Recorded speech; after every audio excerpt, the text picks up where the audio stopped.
Larks are back in Colorado for a second time this season as they start a 4-game road trip taking on the Fort Collins Foxes. Welcome into the pregame show, everybody. My name is Hank Corsair here at City Park Field, and the Larks are coming off of their first loss of the 2026 season. It took until game number 17 for the Larks to suffer their first loss, but it was a very competitive game. It was a pitchers and fielders game. As looking at Dodge City, they won the game 5-2. They scored all 5 of their runs in the third inning. They had 4 hits. The Larks committed 1 error, and only 1 runner was left on base. And for the Larks, all their runs came in the 6th inning. They scored Brand Wilson, or Kate Green rather, who was the courtesy runner for Brand Wilson, and Sean Keenan after that.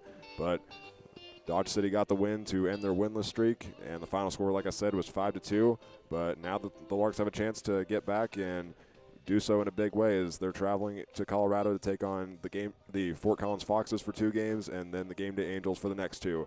And looking at the Foxes, they come into tonight's game with a record of 15-6, and they are 4-3 in RMBL play, meaning 2/3 of their games have been against non-league opponents. And because of that, despite having the second best record in the RMBL, they currently sit at 3rd behind Liberal. And this is a very talented team. They come in on a 3-game win streak, and they return a lot of veterans from a team last year that went 29-7 and won the Front Range League, which is outside of the NBC, so they didn't qualify for the NBC World Series.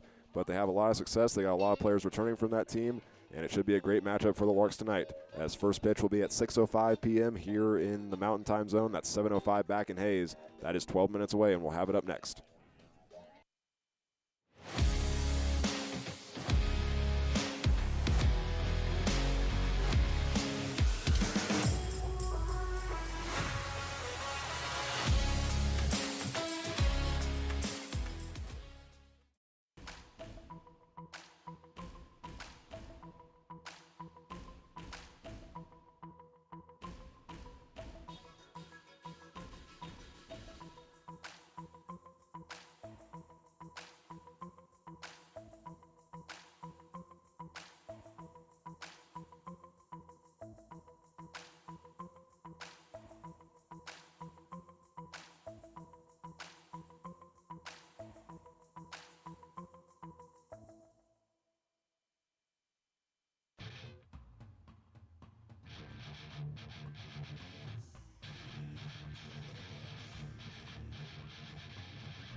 We are set to go here in Fort Collins at City Park Field as the Foxes are looking for their 16th win, which would match the Larks. But the Larks are trying to avoid back-to-back losses, something that hasn't happened in 3 years.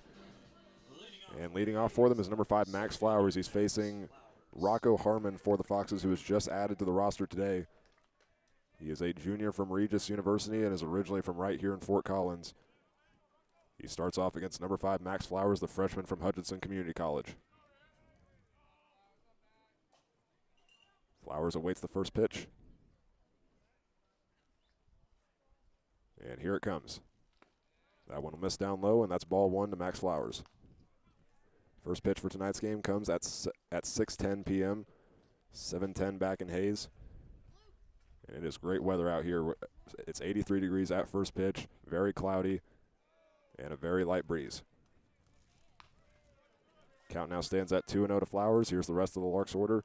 Number 3, Rainer Bean bats second. Sean Keenan's in the hole. Number 26, Dylan LaRue bats fourth. Braden Hebner is in the DH spot tonight, batting fifth. Sixth in the order is Tanner Norman. The next pitch goes to the plate, and it catches the inside corner for strike 1. The final 3 batters in the Larks order are Cooper Holtorf, Tabor Stokes, and Austin Crawford.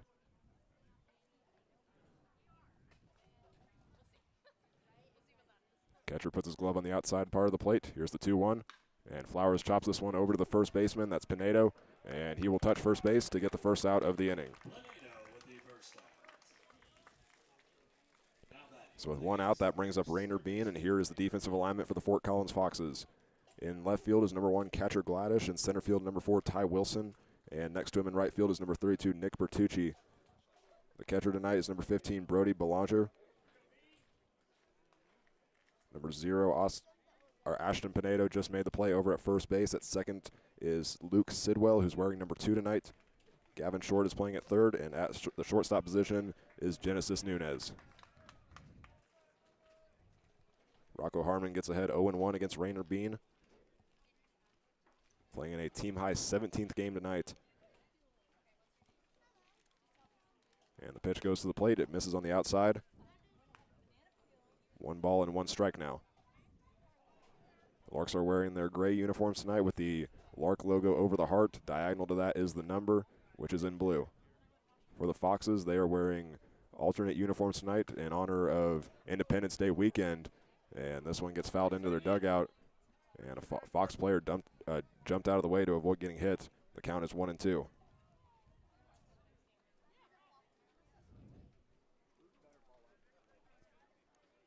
Bean comes into tonight's game with a .328 batting average.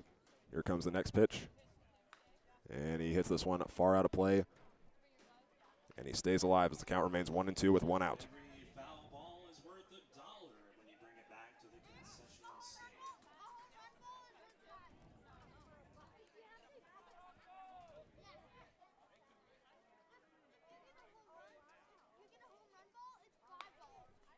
Rocco Harmon goes to the outside corner on that one, and it evens the count up at 2-2.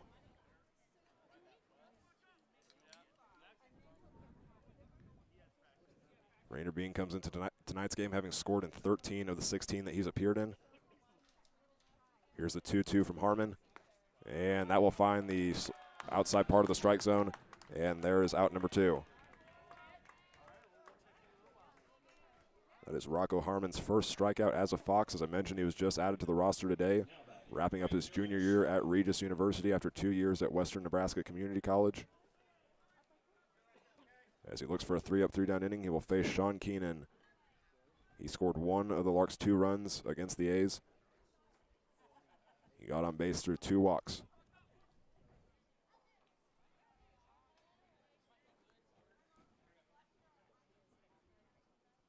The first pitch gets dealt to the plate, and that one's going to get in the zone for strike 1. Dylan LaRue returns to the lineup tonight. He is on deck, followed by Braden Hebner, who's at the DH spot.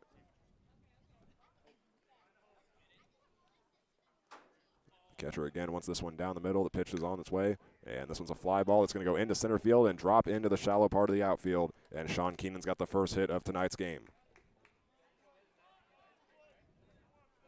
We'll see if the Larks can start a 2-out rally right here. The next batter is number 26, Dylan LaRue, playing catcher tonight. This is his 10th game this summer. over at first base.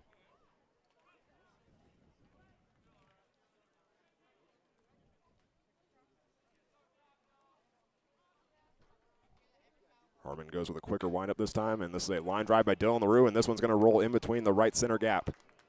It goes all the way to the wall. Sean Keenan goes to third, gets the windmill from Ben Tinius, and he will jog into home plate, and the Larks strike first in the Fox Den.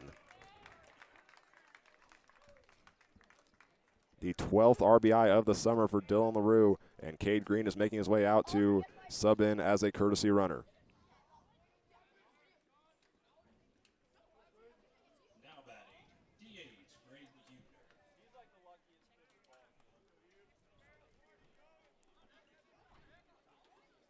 So the Larks add one run for Braden Hebner, and he has a runner in scoring position. And the Larks striking early, just like they've done in their 4 games that they played here in Colorado at the start of the month. In those 4 games, they scored 64 runs, which included 27 in their final game of the doubleheader against Boulder. Hebner swings and misses at the first pitch, and that's strike one.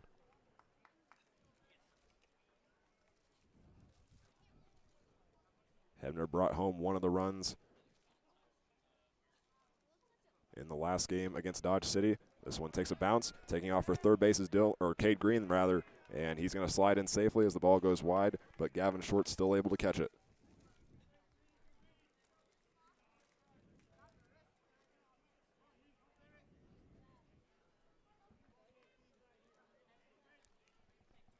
One ball and one strike with a runner 90 feet away from home plate for Braden Hebner. The sophomore from Ball State, he's hit in 10 of the 15 games that he's appeared in. Gets dealt the 1-1 and leaves that on the outside, but that's going to find the strike zone to move the count to 1-2.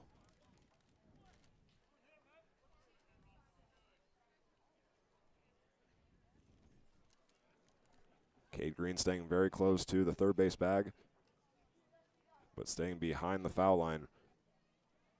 1 ball and 2 strikes, and Hebner stays alive as that one's fouled back into the chain link fence.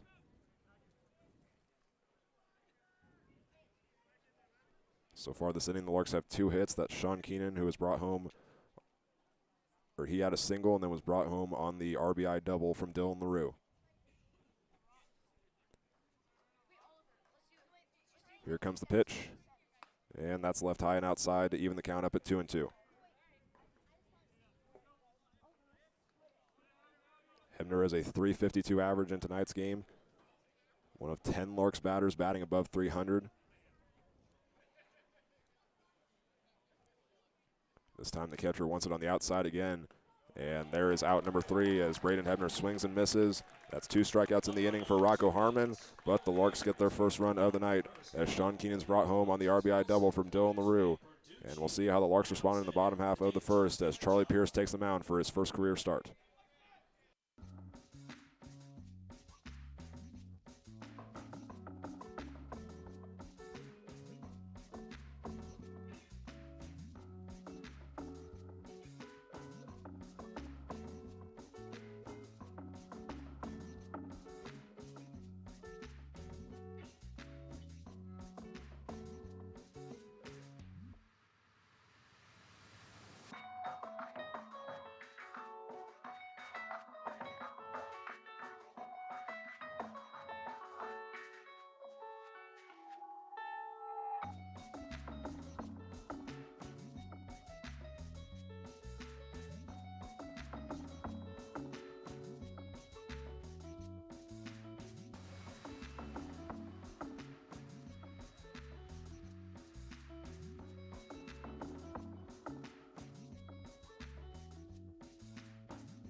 The Larks scored 1 run on 2 hits to take the first lead of tonight's contest, and now they'll go to work on the defensive side of things. Starting tonight for Fort Collins in the batting order is number 4, Ty Wilson, facing number 30, Charlie Pierce. For Charlie Pierce, this is his first start as a Lark and 3rd appearance. He's gone for 3 innings and delivers the first pitch. Targeting the outside, he just misses. There's ball 1. There's the rest of the Fort Collins order. After Ty Wilson is catcher Gladish, followed by Nick Bertucci. Batting 4th is Genesis Nunez. 5th in the order is the DH Keenan Harvey. 6th in the order is number 0, Ashton Pinedo. And the final 3 batters are Gavin Short, Brody Belanger, and Luke Sidwell. 1-1's the count. Pierce's next ball is on the way, and he goes to the curveball, but it misses up high.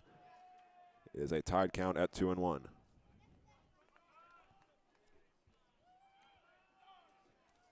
Ty Wilson, the freshman from Ontario, Canada, batting in the leadoff spot tonight. He's the Fox's leader in hits with 29.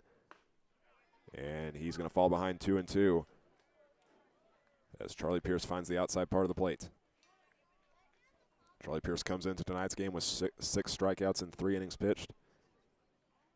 And he deals the 2-2. This one's chopped over to Rainer Bean, throws it down to first base, and Tanner Norman's got the catch for out number 1.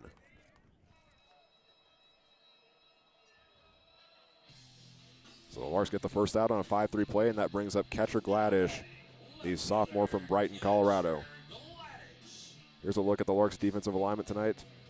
In the outfield from left to right is Cooper Holtorf, Max Flowers, and Sean Keenan. Dylan LaRue's playing catcher tonight. Tanner Norman's over at first base. Rainer Bean threw the ball to him. He's at 3rd. And on the middle part of the infield is Austin Crawford at 2nd and Tabor Stokes at shortstop. Gladish is behind 0-1. He is a sophomore from Western Nebraska Community College. Next pitch goes to the outside part of the plate, and the home plate umpire will call it ball 1.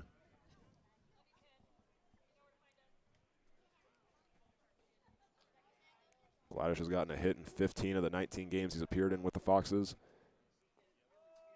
Going to his curveball again, he misses, and Pierce will now work with a 2-1 count.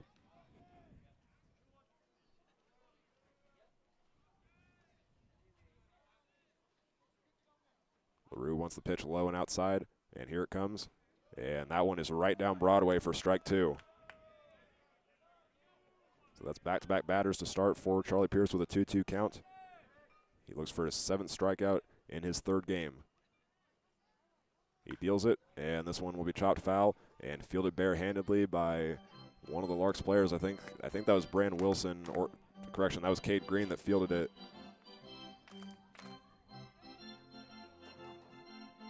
But the count stays at 2-2 for Gladish. Pierce kicks and deals, and he misses high and outside, and it's going to lead to a full count. Pierce comes into tonight's game with 6 strikeouts and 3 walks in his 2 relief appearances. Here's the payoff pitch, and this one's hit very hard in between Rainer Bean and Tabor Stokes, and that's the Fox's first hit of tonight's game.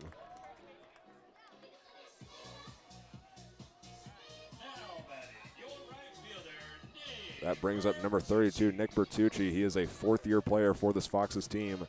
I can remember my first year with the Larks when I did color commentary alongside Nick Helgett. That was a name that I recognized. He is back with the Foxes in 2026. He works with a runner over at first base. Pierce comes set, deals the first pitch, and that drops down low for a ball. Bertucci just wrapped up his sophomore year at Central Arizona College. He's a native of Victoria, Australia. Pierce takes a look back over at first. Now focuses on the batter, and he will get that one in the strike zone to make the count 1-1.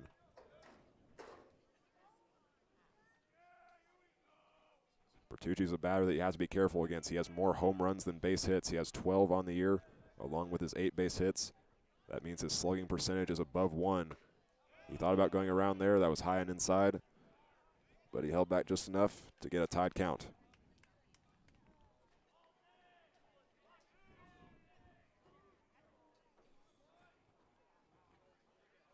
Tonight's game is a battle of 2 teams with high-powered offenses. Tonight, for the Larks coming into this game, their run differential is plus 125. The Foxes plus 70.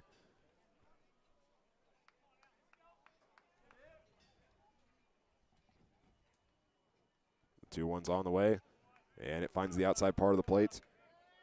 And again, Pierce gets ahead 2-2.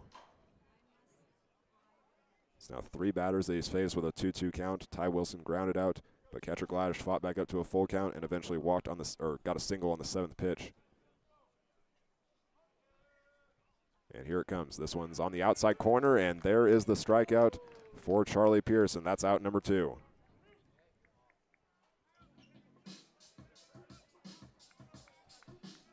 The Larks have a chance to keep the runner stranded at first as the next batter is number 9, Genesis Nunez. It's a sophomore from Queens, New York.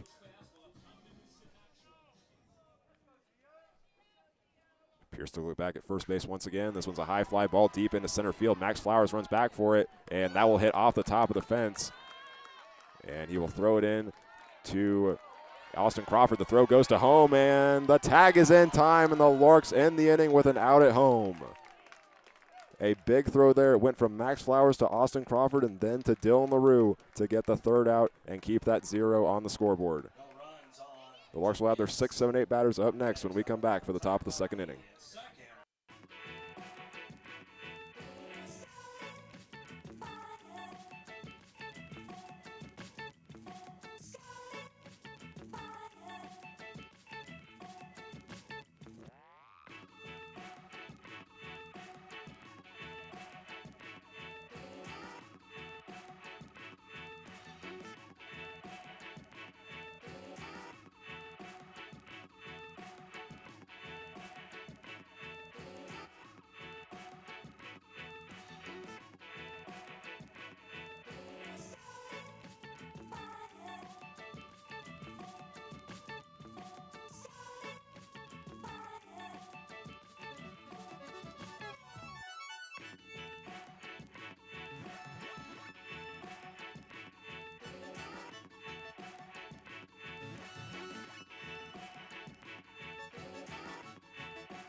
The Larks were able to make a tag at home plate to keep the 0 on the scoreboard against the Foxes as they lead 1-0 going into the top of the 2nd.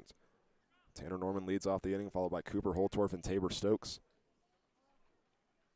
Looking back at that last play in the previous inning, Genesis Nunez had a huge hit into center field, bouncing off the wall, and catcher Gladish tried to make the run home, but was tagged by Dylan LaRue.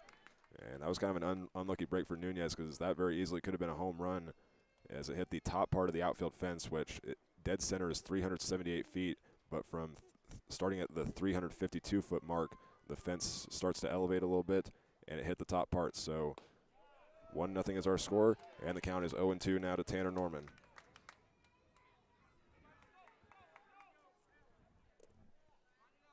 He was walked twice on Sunday night against the Dodge City A's. Also reached on a fielder's choice.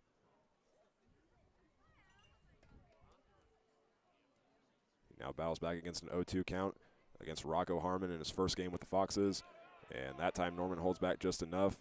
The appeal goes to the umpire on the third base side, but it will be called ball 1.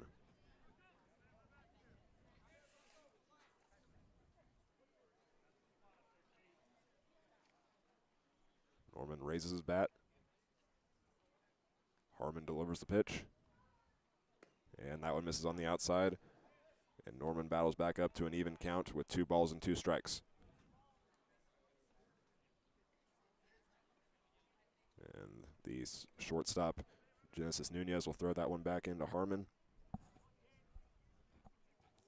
And he'll try to get the first out. He got 2 strikeouts in the first inning against Rainer Bean and Braden Hebner.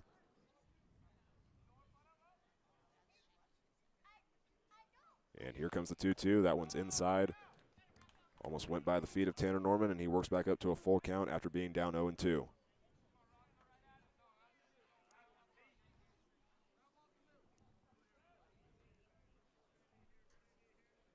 He's the first Lark to face a full count tonight. And here comes the payoff pitch. That one misses down low. Tanner Norman will toss his bat over to the next batter, Cooper Holtorf, and make his way down to first base as he has walked for the 10th game in a row.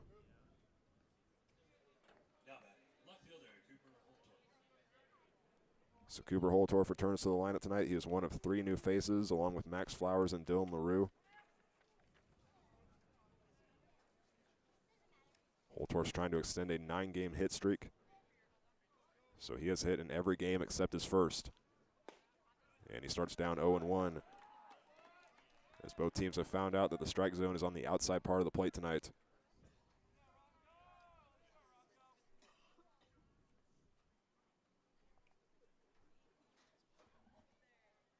Rocco Harmon takes a peek back over at first base, comes set. And he will throw back, and Tanner Norman slides back in time.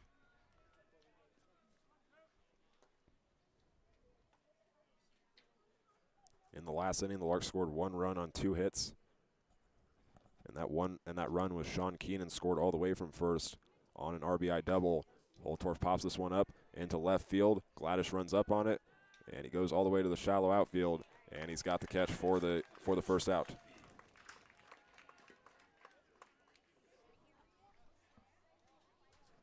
That now brings up Tabor Stokes. He recorded 2 of the Larks' 5 hits in the game against Dodge City. And Stokes has really started to settle in now in his 3rd season with the Larks. He's hit in 8 of his last 10 games and has worked his way up to the on-base percentage leader at .574. Harmon throws back to first base again. Norman gets back in time. Coming into tonight's game, the Larks have attempted 96 steals. They've been successful on 85 of them. But Tanner Norman's not one of those players that's traditionally who the Larks will go to if they want to move quickly around the base path. Stokes leaves that one inside for a ball, and he gets ahead 1-0.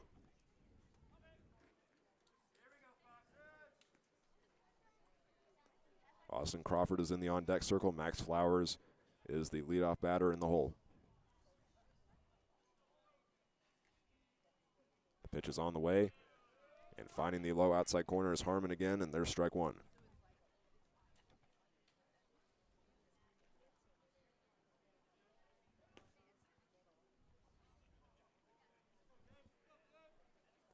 Harmon taking his time, taking another look back at first base.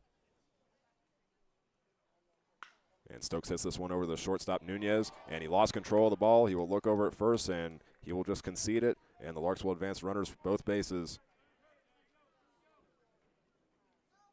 And Stokes will advance on an E6 for the final batter in the order, Austin Crawford, to come up.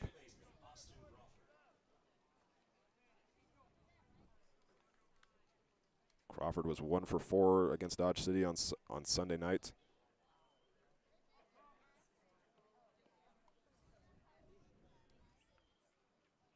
He awaits the pitch from Rocco Harmon. Harmon goes down the middle with a little bit of curve to it. Crawford takes a swing and misses, and the count is no balls and 1 strike.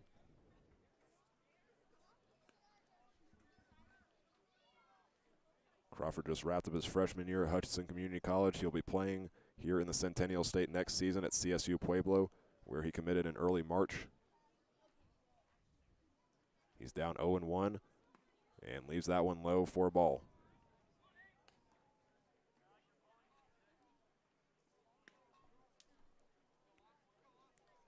So far, the first time through the lineup, 4 of the Larks' 8 batters have gotten on base. Crawford's trying to make it 5 of 9.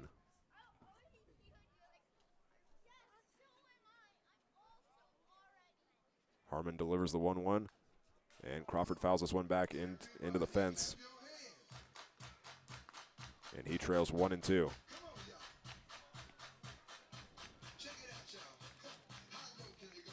Crawford has a .308 average in tonight's game. He's played in 13 games. He's also hit in 8 straight games where he's appeared in the starting lineup. We note that because he has some zeros in his hits column from when he came in as a courtesy runner for the Larks. He'll hit a line drive into left field. Gladish runs back for it, and he makes the catch for the second out, keeping all runners in place. As the Larks will have 2 outs going back to the top of their lineup.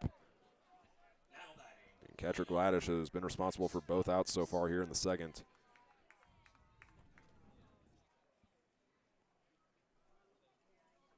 Flowers trying to rebound from a ground out in the first inning. Larks holding on to a 1-0 lead.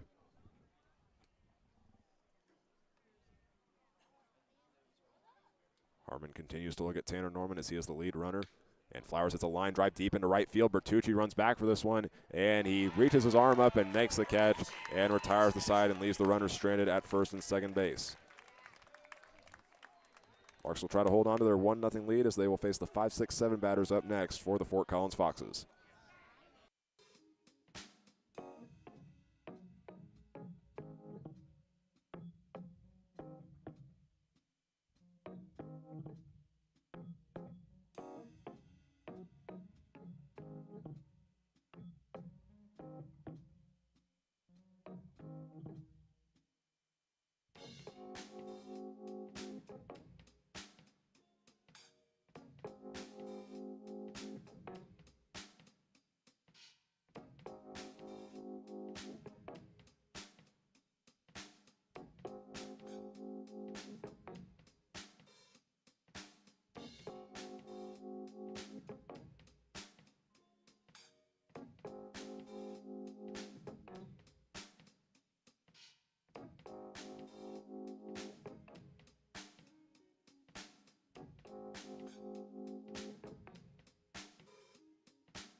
Leading off the bottom of the second inning for Fort Collins is number 26, Keeman Harvey in the DH spot tonight.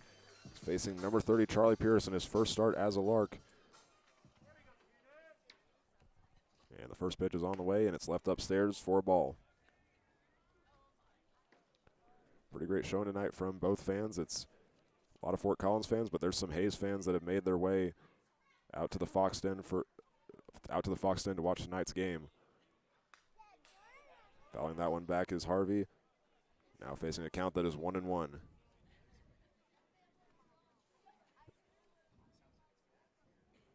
He's followed by Ashton Pinedo and Gavin Short.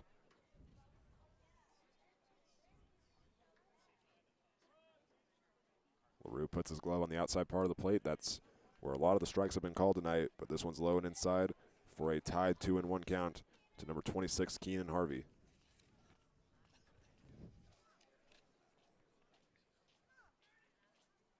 Harvey hits a line drive into center field on the 2-1 count. Flowers runs back for it. He jumps up, and at the warning track, he's got the catch for the first out.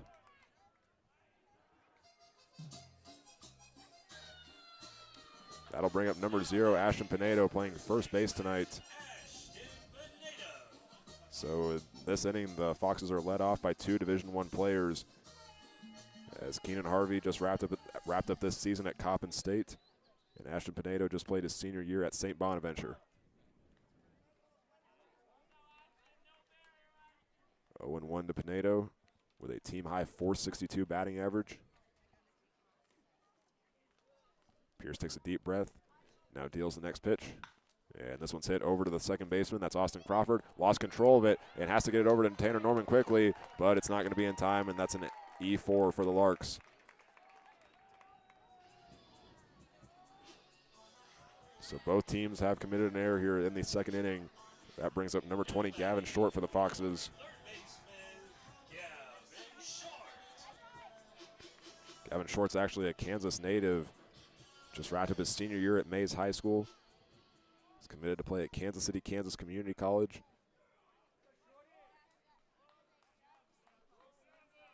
Here's the first pitch from Pierce. That one goes inside, and that's strike one.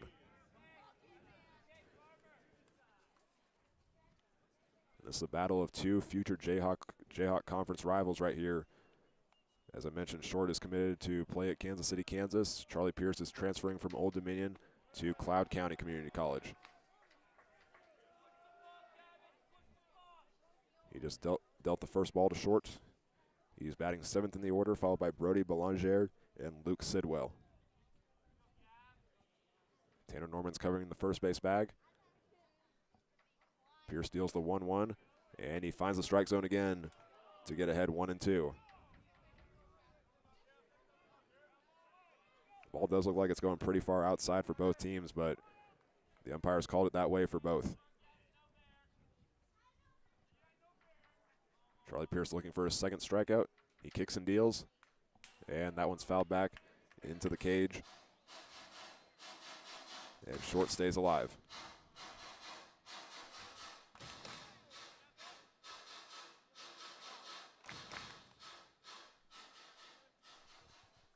Ashton Pinedo continues to take a lead over at first. Pierce focusing on getting the second out, and it doesn't come just yet. That one misses outside. LaRue had to fully extend his arm to avoid a potential wild pitch. It is now 2-2.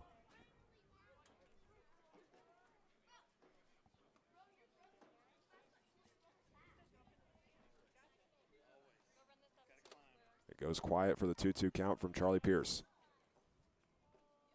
He sends it to home plate. Goes to his curveball. This one's a hard ground ball over to Austin Crawford. Gives it over to Stokes for one. Now down to first. And the Larks cannot get the second out. On a fielder's choice, Gavin Short is at first. But there is now 2 outs.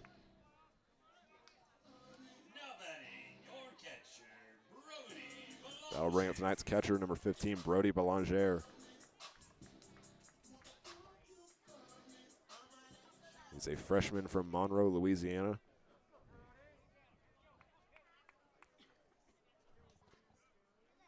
He's the 4th batter at the plate this inning with 2 outs.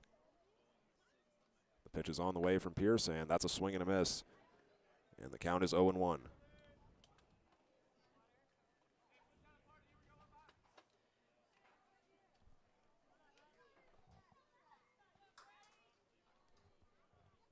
Gavin Short's now the runner at first base. He takes a lead. This one's popped up, and it'll go high out of play. Landing next to a car in the parking lot. But I think it landed right under it, so there's no shattered windshields here in Fort Collins. Belanger is now down 0-2.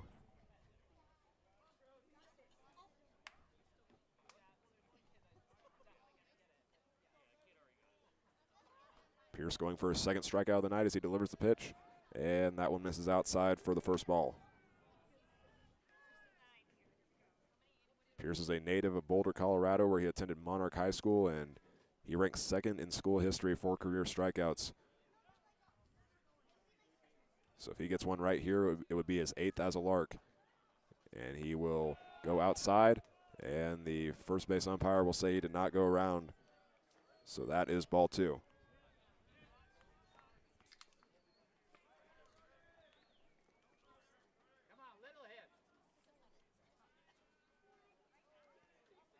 LaRue puts his glove in the strike zone on the outside, and this one will get hit over to Tabor Stokes. On the run, he'll focus on first base and give it to Tanner Norman for out number 3 to retire the side. Larks still have a 1-0 lead through 2, but now they'll go to the top of the 3rd inning with their 2, 3, 4 batters up next, with Rainer Beaton leading things off.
It's time now for the top of the third inning after neither team scored in the second.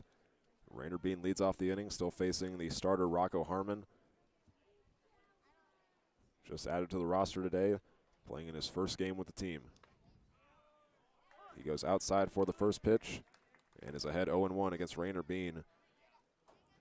He'll be followed by Sean Keenan and Dylan LaRue, the two batters that played a role in the Larks getting their first runs. Harmon goes inside. Bean grounds this one right back up the middle, but Harmon catches it and will give an underhand toss to his first baseman, Ashton Pinedo, for out number 1.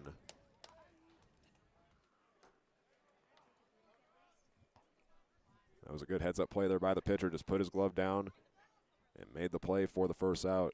And now he faces Sean Keenan, who singled on an 0-1 count and was brought home by Dylan LaRue, who's on deck.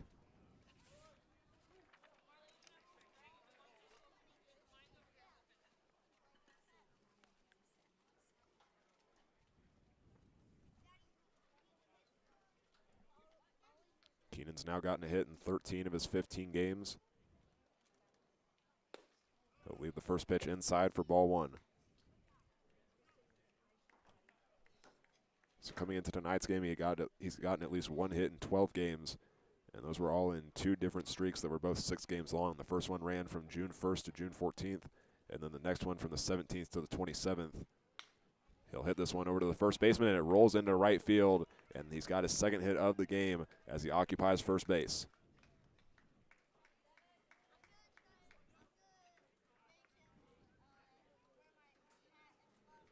So that'll bring up Dylan LaRue, stepping into the left-handed batter's box.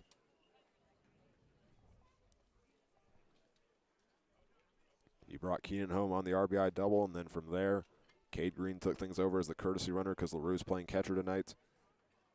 And then he stole third but was left stranded after a strikeout. Here's the first pitch to LaRue, takes a big swing and misses at that one.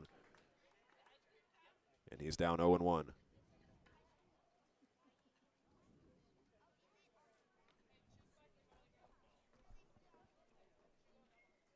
Keenan takes a lead over at first base. He's got 4 steals this year. And they will throw back, and he's there in time.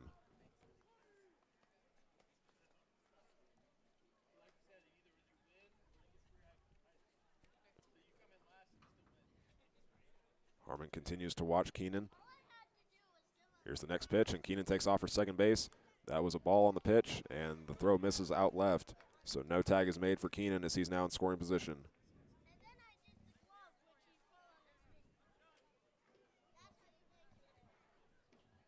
One ball and 1 strike is the count to Dylan LaRue.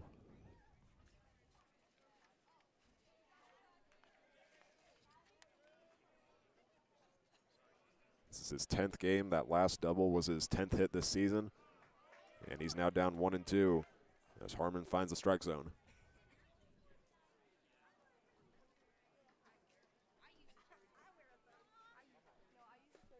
Rocco Harmon going for his 3rd strikeout now. He got both of the previous 2 in the first inning against Rainer Bean and Braden Hebner. Deals the pitch. And this one's popped way out of play behind the grandstand. And LaRue stays alive. The next pitch will be number 5.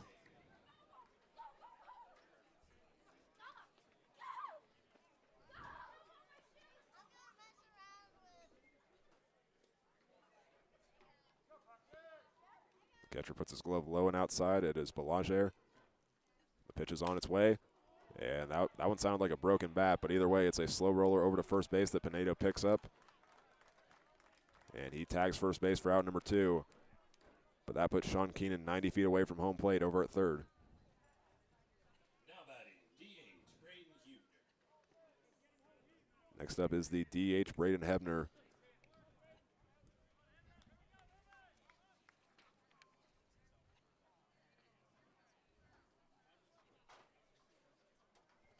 He awaits the pitch from Harmon. And he pops this one up. This one's going high out of play. And that is strike 1. That one might have actually landed in the field next to us.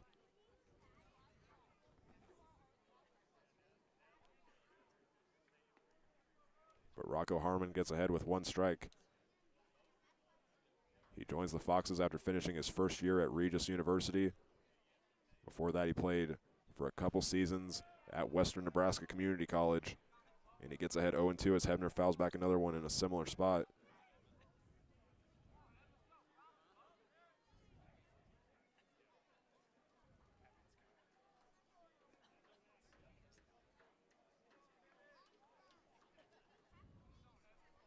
Harmon comes set. He's ahead with 2 strikes. And Hebner hits a line drive, and that one lands to the left of the left field foul line.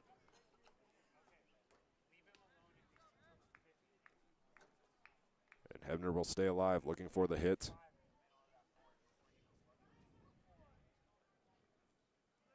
He is 19, and he has a chance to get his 18th RBI if he can drive Keenan home. He'll hit this one right back up the middle, and he does just that. Keenan jogs into home plate. Hebner turns and takes a look over at second, and he's got a single to give the Larks a 2-0 lead.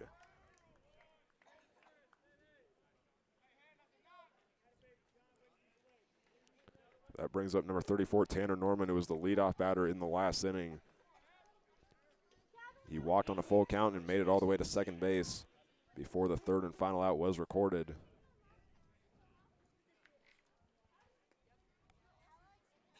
He steps out of the box, waiting for Rocco Harmon to get set.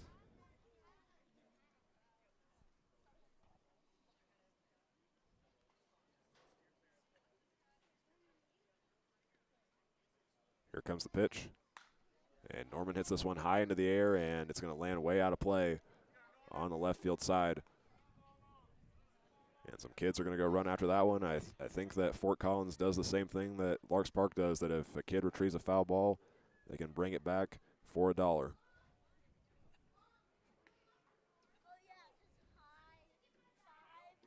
No balls and 1 strike to Tanner Norman. The Western Kentucky commit. The throw will go back to first base, but Hebner slides back safely.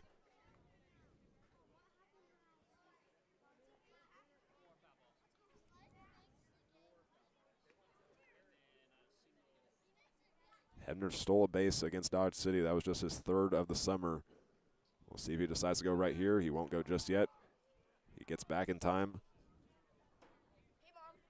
Can I have $3? And now Tanner Norman will await the pitch. He's down 0-1, fouling the ball way out of play in left field.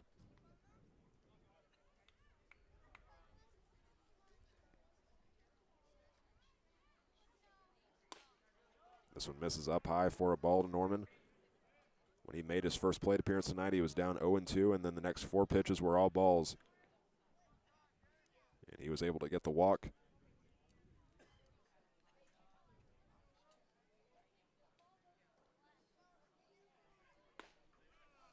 He now gets behind 1-2 as Rocco Harmon targets the high outside corner. Going in search of his 3rd strikeout of the night.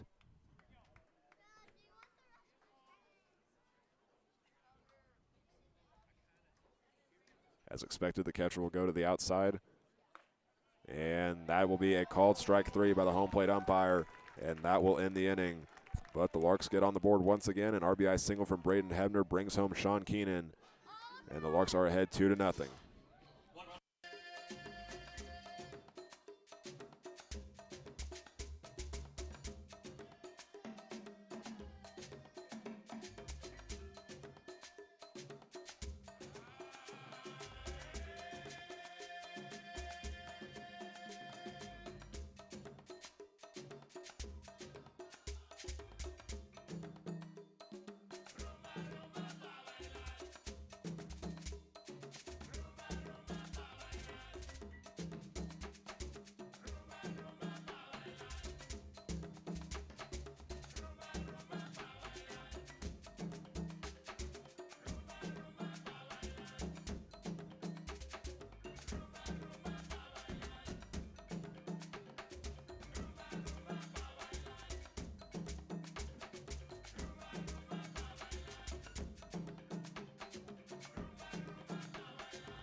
Just like they did in the first inning, the Larks scored 1 run on 2 hits and left 1 runner stranded to extend their lead. And now they'll go back to Charlie Pierce to face the 9-1-2 batters for the Foxes. He first faces Luke Sidwell, who's wearing number 2 tonight, listed on the Foxes roster as number 43. But they're wearing their American flag uniforms tonight in honor of Independence Day week. And what I was told was that he did not bring his jersey, so they gave him number 2. But traditionally he wears number 43. He's dealt with a 1-1 count, and he showed bunt on the 3rd pitch, and that dropped low, but it's called strike 2. Sidwell is a junior from Franklin, Massachusetts, attends Brown University in the Ivy League. He'll pop this one up into left field. Holtorf will call for it, get under it, and make the catch for the first out.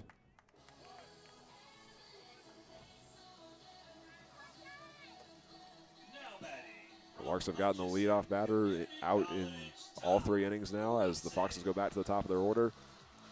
The Larks now face Ty Wilson, who grounded out on a 5-3 play and a 2-2 count. Wilson fouls that one out of play. He goes down 0-1.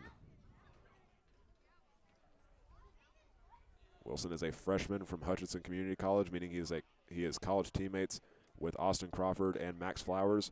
Crawford's at second base tonight. Max Flowers is in center field. He now goes down 0-2, swinging and missing at the next pitch. Wilson played in 41 games this season at Hutchinson, recorded 18 hits and 17 RBIs. And now he goes down looking on the 0-2 count. Pierce targets the outside part of the plate, and he's got his 2nd strikeout of the game.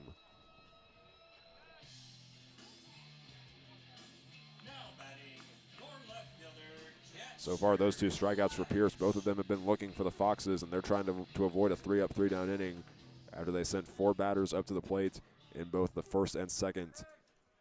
They bring up number 1 catcher Gladish. He will go down 0-1 off of the curveball.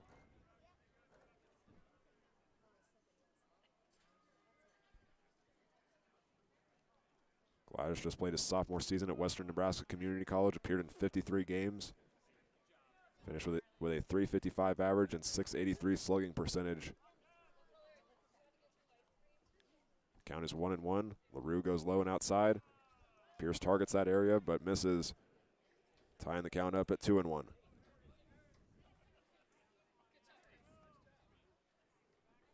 Gladish is playing in left field tonight. He's listed on the Foxes roster as an outfielder. He will leave the next one outside as well. 3 balls and 1 strike. He's listed on the Western Nebraska website as an infielder, so this is a new role for him with the Foxes. And he's trying to get walked. The count's 3-1, and now he'll face a full count as that one's fouled way out of play.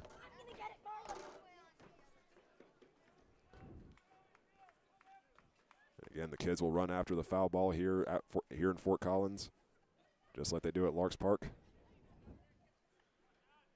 Here's the payoff pitch. And that one misses just up high.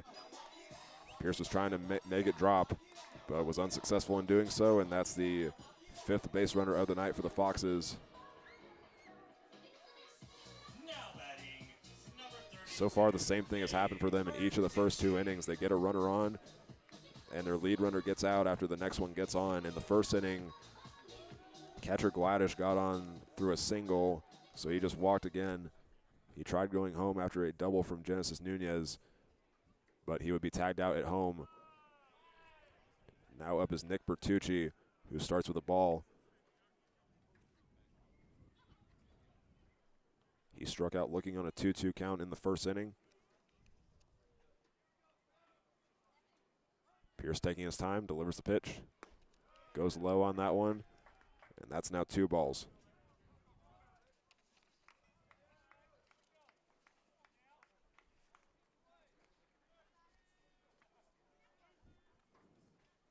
Bertucci's in his 4th season now with the Foxes.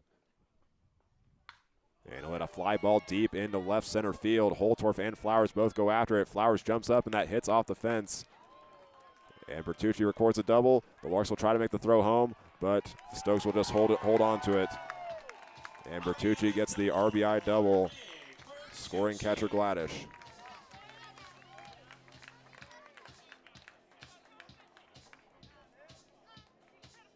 Bertucci's the player that the Larks have to watch out for with how dangerous of a hitter he can be. I mentioned earlier that his slugging percentage is above 1.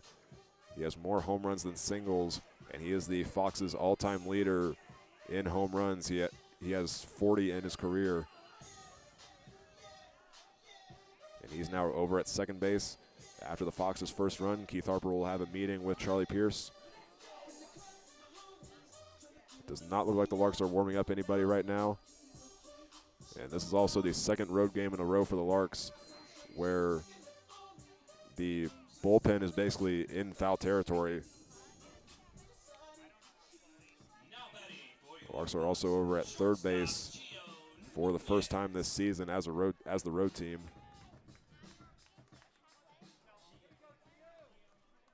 So the count, or Genesis Nunez is about ready for the first pitch with a runner over at second base and 2 outs. He hits a fly ball and going back for his Holtorf, and he will slow down. There is no doubt about that one. It goes to the 352 mark in left center field. And the Foxes take the lead 3-2 off of the Genesis Nunez 2-run home run. That is the Foxes' 32nd home run this summer. And that is Nunez's 6th.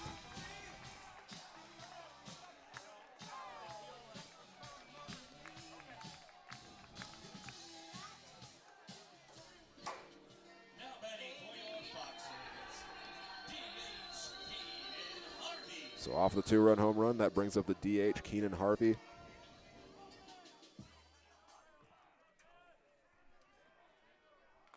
And he will foul off the first pitch for strike 1.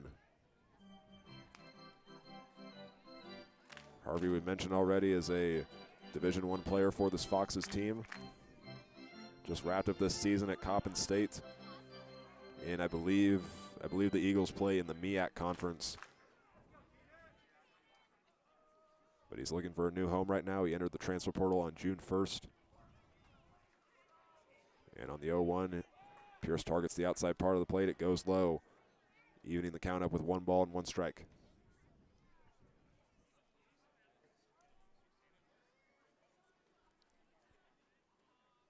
LaRue centers the glove. Pierce goes to his curveball, and that ties the count up at 2-1. On deck is Ashton Pinedo, and then Gavin Short is in the hole batting 7th tonight.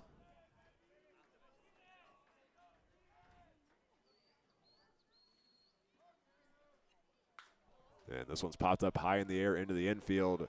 We'll see who calls for it. Rainer Bean's going after it first. He's tracking it down, and right next to the pitcher's mound, he makes the catch to end the inning, but the Foxes do some damage. They score catcher Gladish off an RBI double from Nick Bertucci, and then Bertucci's brought home on a Genesis Nunez 2-run home run to give the Foxes the 3-2 lead. We'll see what the Larks can do as we're a third of the way through tonight's game.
A 2-run home run from Genesis Nunez gives the Foxes a 3-2 lead going into the top of the 4th inning.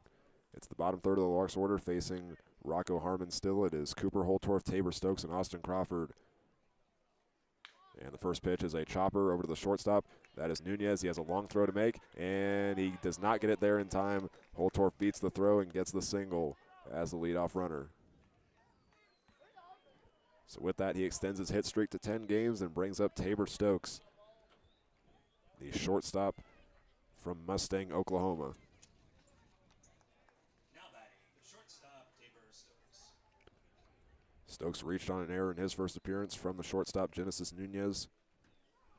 In that second inning, both teams committed an error, and neither team had a hit or a run. Throw back to first base. Holtorf slides back in time. The Foxes have tried to get the Larks a couple times tonight. So far, they are unsuccessful. The Larks are 2 for 2 with steals from Dylan LaRue, or Cade Green, excuse me, and Sean Keenan. Going low on the next pitch. That is ball 1 to Stokes.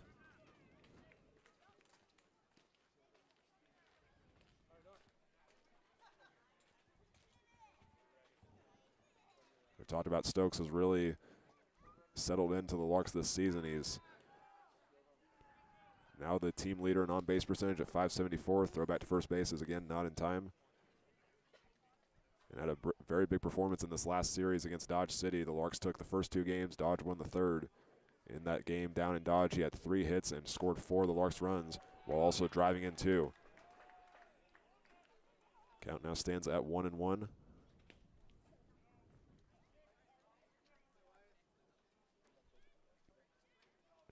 Holtorf playing very close to the first base bag, but still taking a lead. Harmon delivers, and Stokes will chop this one, and that one will be called foul. 1 ball and 2 strikes now.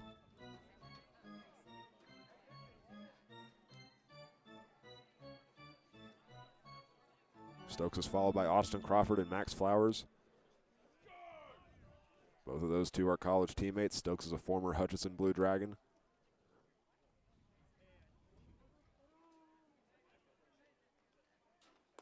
Going outside, that one missed the strike zone to the right. Count now 2-2. We'll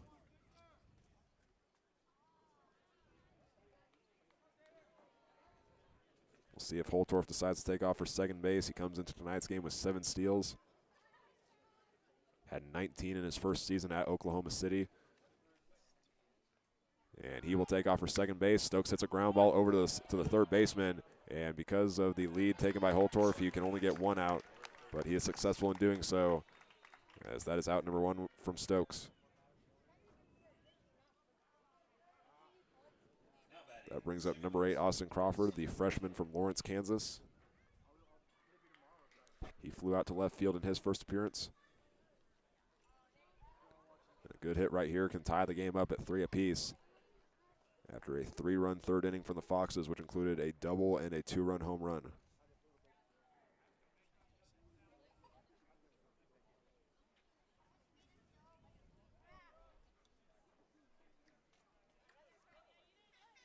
Harmon looks back over at second and missed the strike zone on the first pitch to Crawford. Count is 1-0.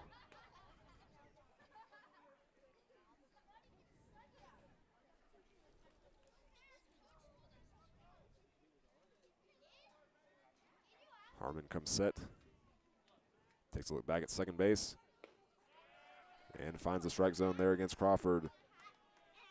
1 ball and 1 strike to the second baseman. Holtorf is the runner over at second base. He had a single as the leadoff batter this inning. He attempted a steal at second base, but the ball went in play. So that gave him a head start, and the Larks avoided a double play. On the 1-1, Crawford hits a pop-up into left field. Gladish gets under it, and he'll pull it in for the second out. So now 2 flyouts to left field for Austin Crawford as the Larks are back to the top of their order for the 3rd time tonight. It is number 5, Max Flowers. He had a big hit to right field in his last appearance, but Nick Bertucci was able to reach up on the run and prevent some more runs from scoring. That was in the second inning where the Larks left 2 runners stranded.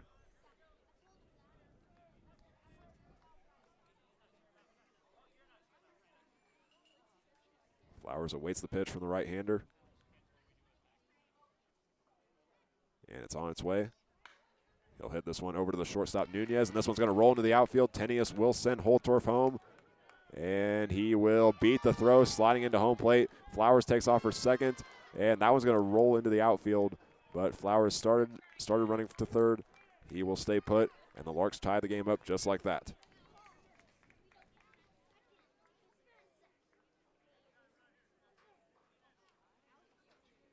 That will be listed as an RBI single for Flowers. He's now over at second base.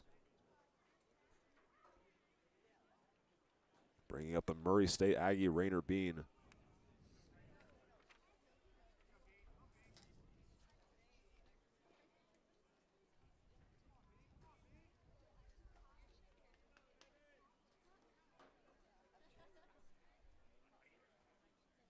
Harmon sends the pitch to the plate, and that one goes low for the 1-0 count.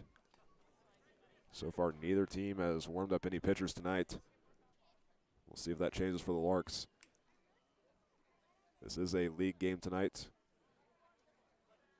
so the Larks will pitch Pierce for as long as possible until they see it's necessary to sub in a relief pitcher. Count now 2-0.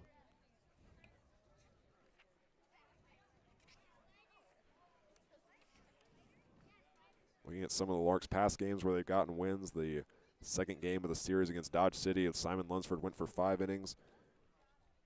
Before that, Trent Baker went for 3 in the first game against the A's. Lunsford also went for 5 in the first game down in Cavalier Field. And yeah, the Larks really just max out at around 5 innings. But we'll just have to see how tonight's game goes. The count is 2-1 to Bean. The pitch is on its way. He'll pop this one up into the infield. The pitcher calls for it, and Harmon makes the catch for out number 3. But the Larks tie the game up here in the top of the 4th inning. Holtorf was brought home on an RBI hit from Max Flowers. And it's 3-3 going into the bottom half of the inning.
Charlie Pierce goes back to the mound for the bottom of the 4th inning. He faces Ashton Pinedo, Gavin Short, and Brody Belanger. First pitch of the inning is a curveball that just missed the zone. Starting the count off 1-0 to Pinedo.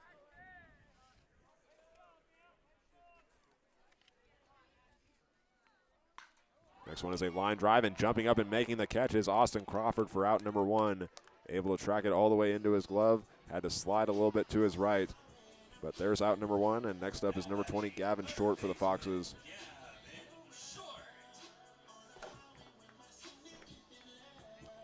Short reached on a fielder's choice in his first appearance in the second inning.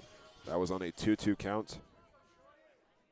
Foxes trying to retake the lead. It was 3-2 at the start of this inning, but the Larks were able to score Cooper Holtorf off of an RBI hit from Max Flowers.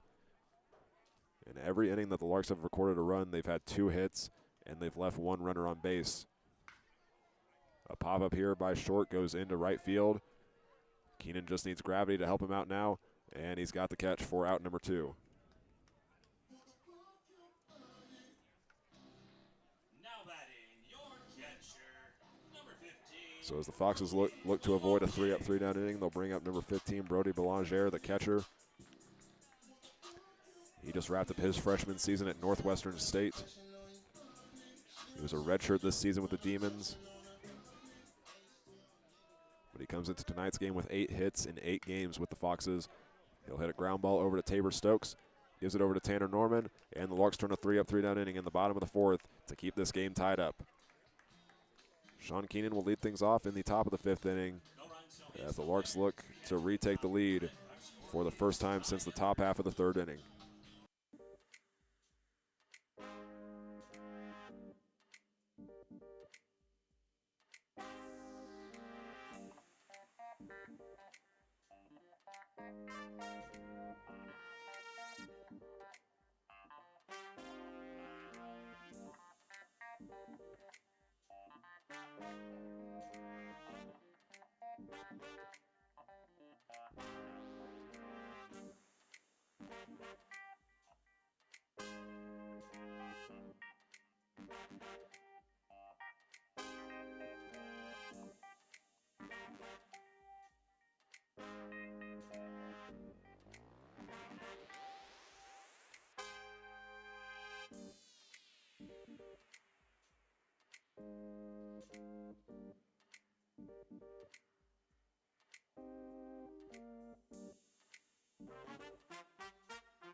We're through 4 innings here in Fort Collins, Colorado, and the score is still 3-3 as Sean Keenan leads off the inning. This is shaping up to be a very exciting ball game, and I think this is one of those games in the RMBL that a lot of people had circled on the calendar, with the Larks winning the RMBL last year and Fort Collins making their return after winning the Front Range League title in 2025. They went 29-7, and they're back in the RMBL this year. First pitch of the inning is on the way, and Keenan fouls that one off. Count begins 0-1 here in the top of the 5th. For the Foxes, they've been in the RMBL every year except last season as well as 2020 because of COVID, and then in 2023 they didn't play at all because of a management transition.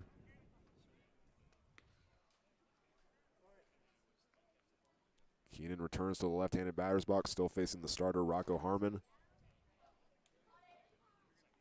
Next pitch is on the way. It's a curveball that's high and outside for ball number 1. The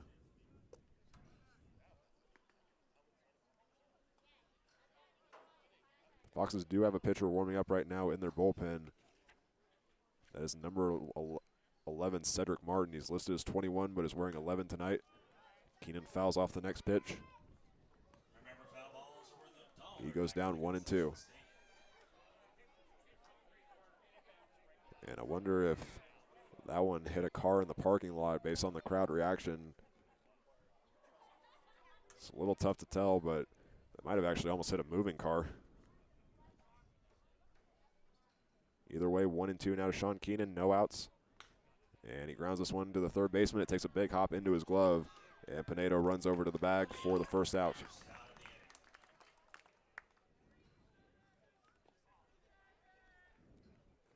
Up now for the Larks is number 26, Dylan LaRue. So far tonight, he's 1 for 2 with the RBI double that scored the first run of the game, and a ground out over to the first baseman in the third.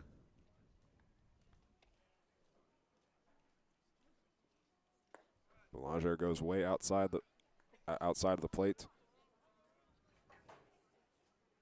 First pitch is a ball to LaRue. Looking over at the Larks bullpen while we just looked over at the Foxes who are warming somebody up. Another one popped foul by LaRue. Right now for the Larks, it looks like they are warming up Braden Cox, which if he comes in, that will be his 7th appearance as a pitcher.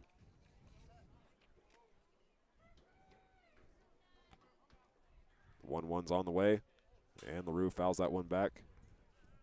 Shakes the camera just a little bit, but we don't have to worry about it tonight because instead of a net, we have a chain link fence.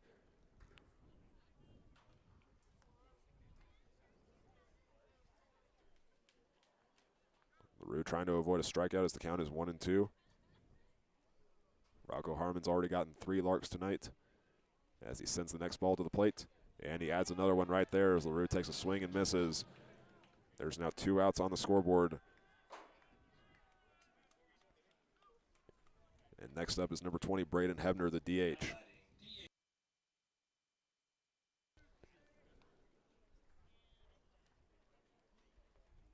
Hebner drove in the second run of the game for the Larks in his last appearance in the 3rd inning.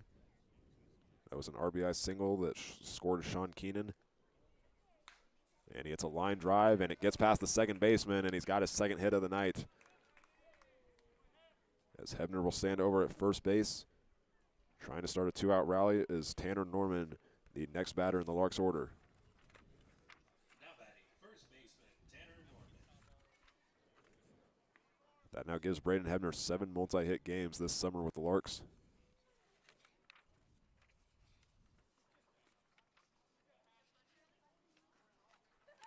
As Norman will step into the box. He's followed by Cooper Holtorf and Tabor Stokes.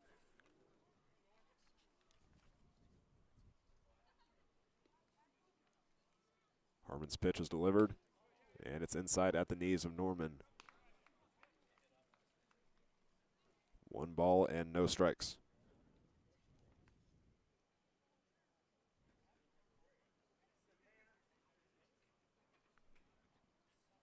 The catcher continues to put his glove on the outside. Norman hits this one high in the air, deep into left field. Gladys runs back for it, but this one's going to land in foul territory. No, he made the catch.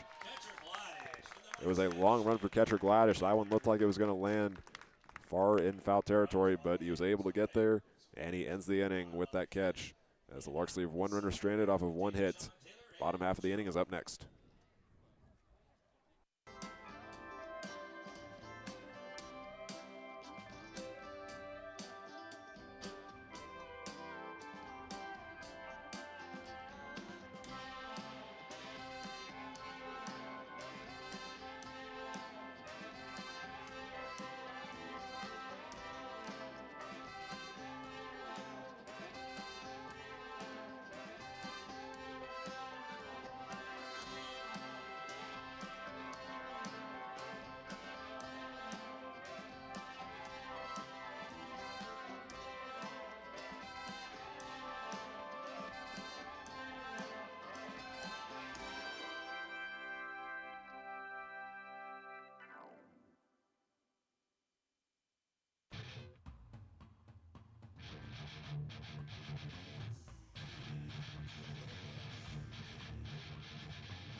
The Larks make their first call to the bullpen going into the bottom of the 5th inning. They sub in number 9 Braden Cox in place of Charlie Pierce, who made his first start tonight. He went for 4 innings, gave up 4 hits and 3 runs. All those runs came in the 3rd inning, but he does add 2 more strikeouts, giving him 8 on the season. So looking at Braden Cox, he is making his 7th appearance as a relief pitcher. He's gone 13 2/3 innings. Is fresh off of a save in his last appearance on June 26th when the Larks beat the Dodge City A's. He struck out 4 of the batters that he faced. And his first pitch to Luke Sidwell is a ball. He's the 9th batter in the order for the Foxes, followed by Ty Wilson and catcher Gladish.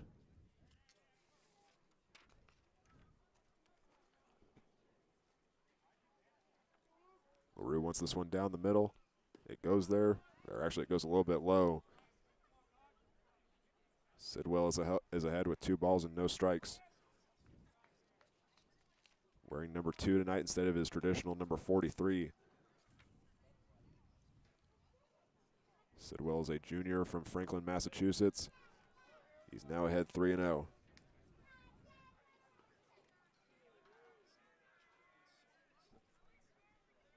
He flew out to left field where Cooper Holtorf is standing in his first appearance. He's now ahead with 3 balls and no strikes. Cox deals the pitch, and he goes right down Broadway for strike 1.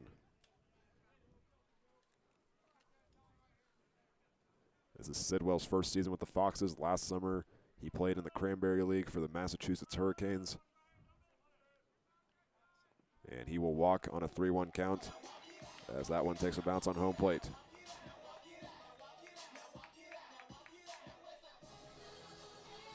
So the Foxes have a runner on and no outs going back to the top of their order. It is number 4, Ty Wilson. The center fielder is 0 for 2 tonight. Grounded out to Rainer Bean in his first appearance, and in the last one, he struck out looking on an 0-2 count in the 3rd inning. Throw back to first base is not in time as Sidwell slides back safely.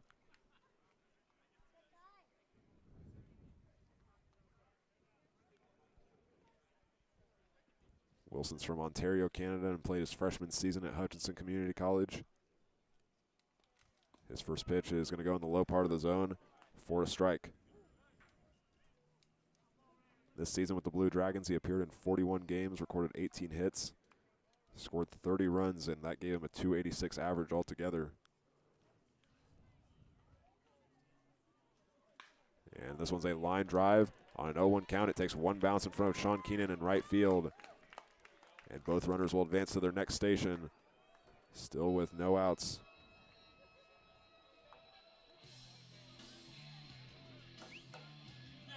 The Foxes are trying to retake the lead. They led 3-2 after the 3rd inning. But in the top half of the 4th, the Larks retook it, or tied it back up, rather. With no outs, they bring up catcher Gladish, the sophomore from Brighton, Colorado. Tanner Norman's playing a little bit closer, anticipating a potential bunt. Rainer Bean will do the same over at 3rd. And this time, Gladish will take a full swing and miss it. He is down 0-1. Gladish is 1 for 1 tonight with a single and a walk.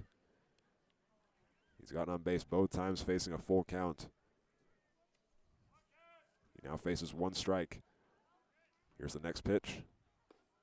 And that one misses on the outside as Cox went to his slider. 1 ball and 1 strike. Nick Bertucci is on deck, followed by Genesis Nunez and Keenan Harvey.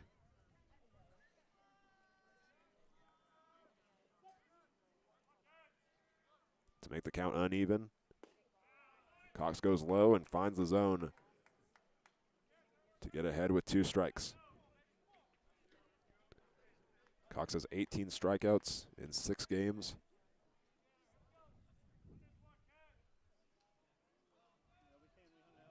Gives some nods to Dylan LaRue as he gets his pitch. Sends it to LaRue. And it's a slider that misses outside again. And the count is even again, 2-2.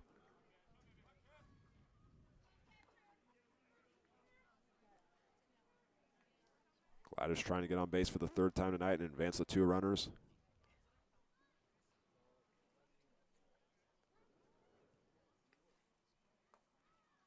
The pitch is on its way. And this one's popped out of play, landing in the field next to us here at City Park Field.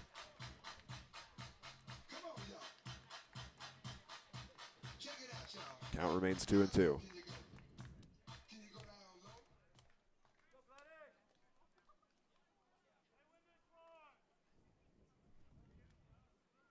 Cox taking his time as he gets set to deliver the next pitch.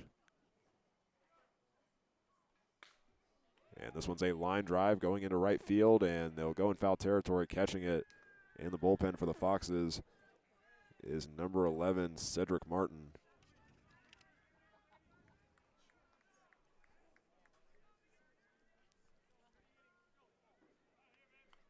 So this will be the 7th pitch of the current at-bat to catcher Gladish.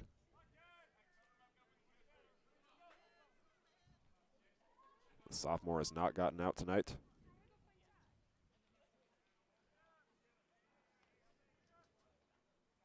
And he hits this right back up the middle. It goes off the glove of Braden Cox. He throws it down to first base. And he's able to recollect himself and get the first out, but both runners advance to second and third.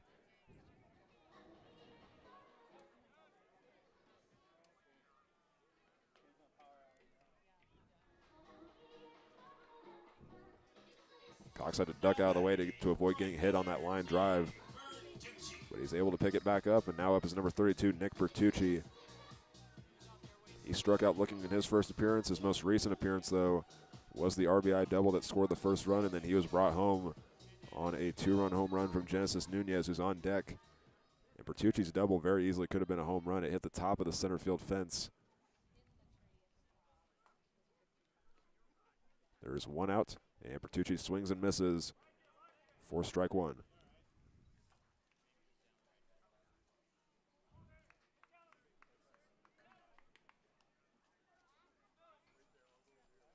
The second baseman, Austin Crawford, stands in the outfield grass. Everybody else in the infield is in their respective spots.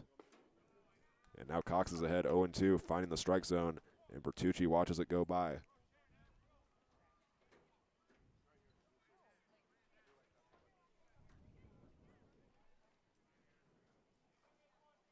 We'll see where LaRue puts his glove as Cox searches for the strikeout.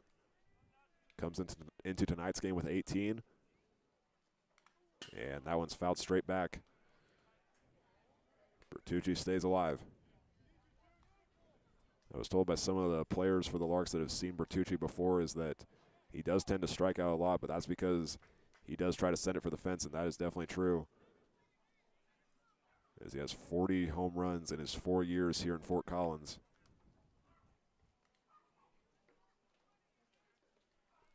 He faces an 0-2 count. LaRue wants it low and outside. Instead, it goes high and inside. And it's now 1-2 to the right fielder.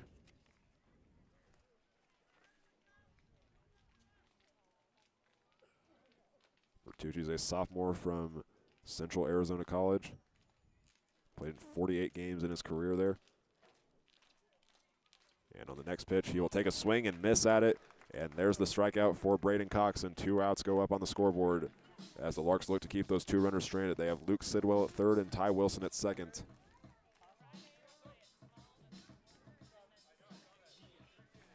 Now up is number 9, Genesis Nunez.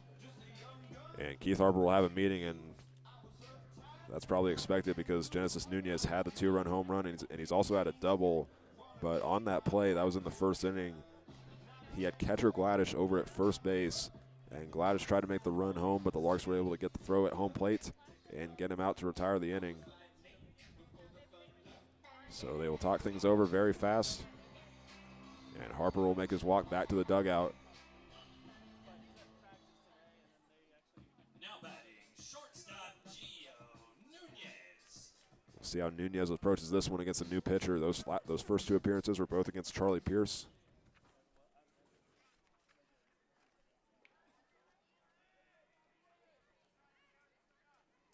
And the sophomore from Queens, New York will lead the first pitch inside for a ball.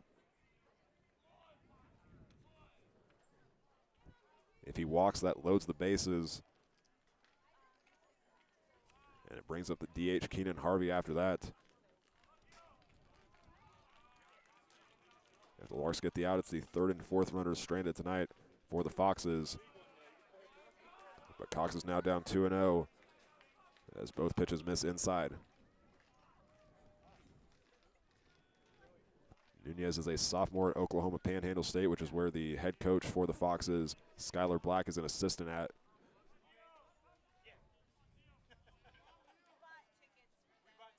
Here's the 2-0. Make it now 3-0 for Braden Cox against Genesis Nunez. He's trying to get on base for a third time. He's got a .553 on base percentage. And he will get walked over to first base. So the bases are loaded for Keenan Harvey. He's had 2 flyouts in this game. First one was to center field. The other one was a pop-up to Rainer Bean over at third.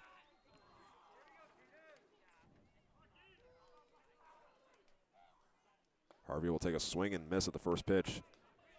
He had a lot of power on that one, just couldn't get contact with it. 0-1 is the count to the junior from Gilbert, Arizona.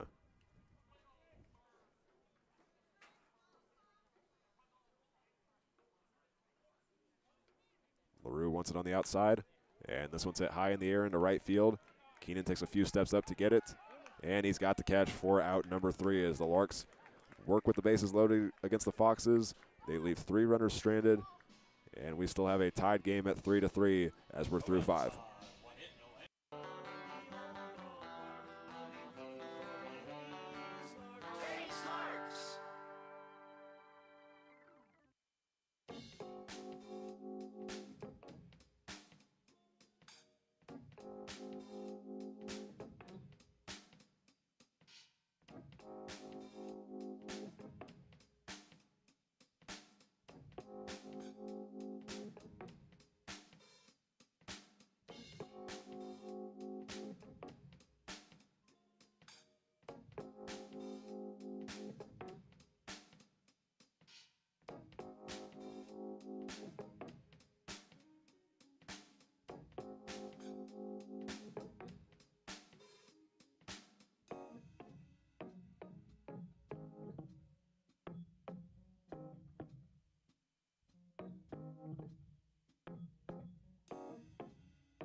In his first game as a Fox, Rocco Harmon goes for 5 innings of work, and they finally sub him out for a new pitcher. The Foxes go now to the left-handed arm from Fort Scott, Kansas, Cedric Martin. He is a freshman from Fort Scott Community College, facing the bottom third of the Larks order. The first pitch from him is on the way. Holtorf makes contact with it and sends it right back up the middle, and he's got his second hit of the night. Last time Holtorf was the leadoff batter. He got a single and then eventually scored a run. That tied the game up. We'll see if he can give the Larks the lead. He's at first base, and that brings up Tabor Stokes. He grounded out in the 4th inning on a 5-3 play and then reached first base in the 2nd inning on an E6.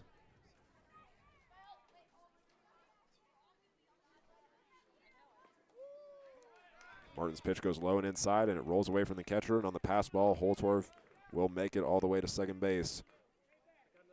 1-0 count to Stokes. Taking a look at Martin, this is his 7th game with Fort Collins. Has recorded 8 strikeouts, but has given up 20 hits and 21 runs. He only appeared in 2 games and 3 innings this last season at Fort Scott after redshirting in 2025.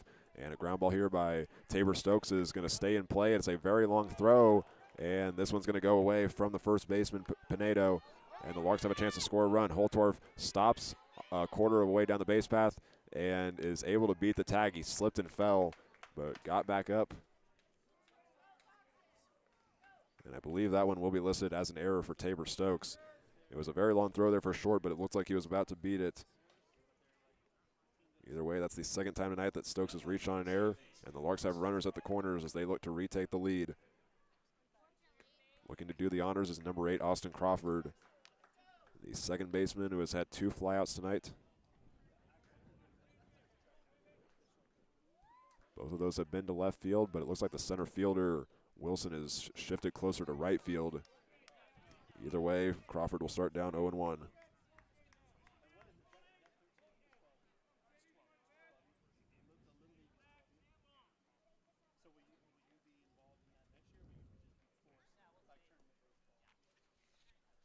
Crawford taking his time as he gets set for the next pitch against the Fort Scott, Kansas native Cedric Martin.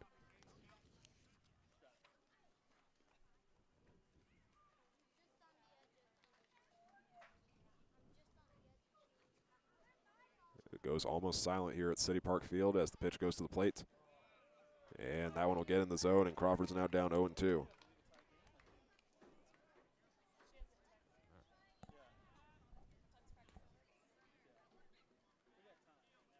A win tonight would give the Larks their 17th of the season after losing their last game against Dodge City. Would also improve their record in the RMBL as they look to stay in first place. Right now they are 2.5 games ahead of Liberal. The Larks' record in RMBL play is 11-1. Liberals is 9-4. Doing the math with Fort Collins, their RMBL record stands at 4-3. So they are 4.5 games behind. 2/3 of their games have been in non-league play, and their record in those games is 11-3.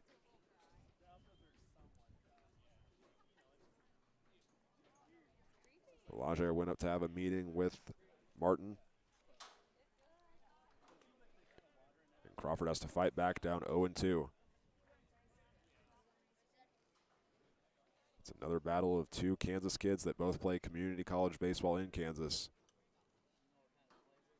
Martin throws back to first base, and Stokes is safe.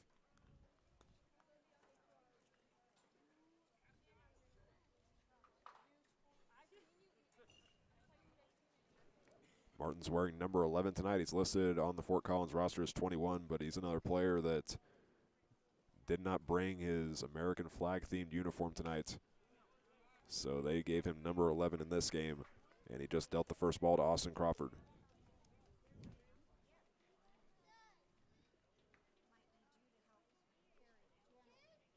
Crawford steps back into the box.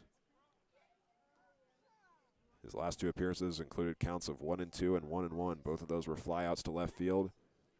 And now he's got 2 balls in the count as Martin misses outside once again.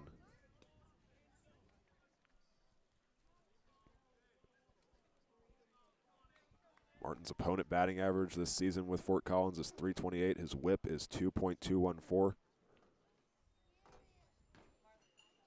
And Crawford hits this one on the inside part of the plate. Slow roller over to short, and he lost control of it. And the bases are loaded for the Larks. And the next batter is Max Flowers, the one-hole, who is 1 for 3 tonight.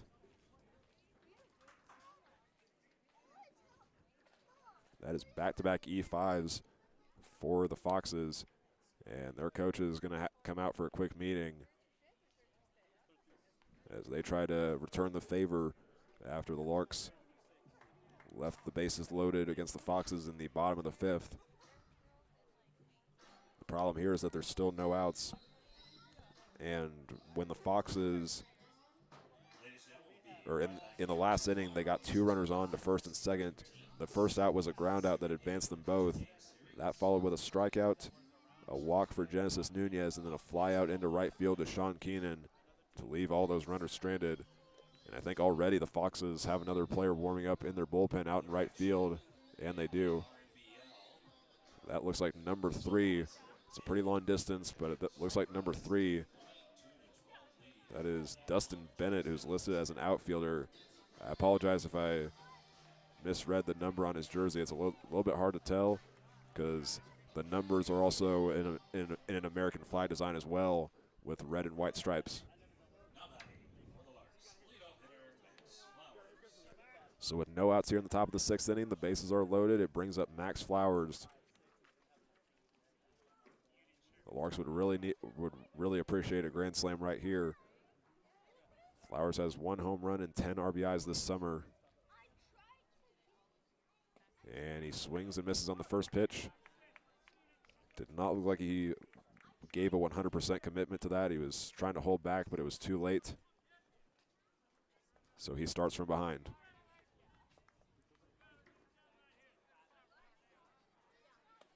The pitcher goes up high, and that's ball 1 to Flowers. So far, every appearance for Flowers, the ball has gone in play.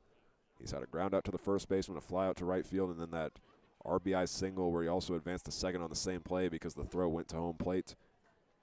He scored Cooper Holtorf, who is at third.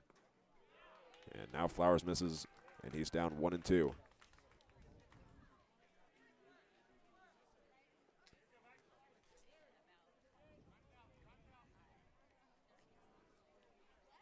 He steps back into the batter's box awaiting the next pitch.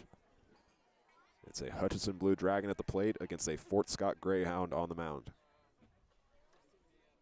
It's on its way, and this one will hit Flowers on the shoulder and give the Larks the 4-3 lead.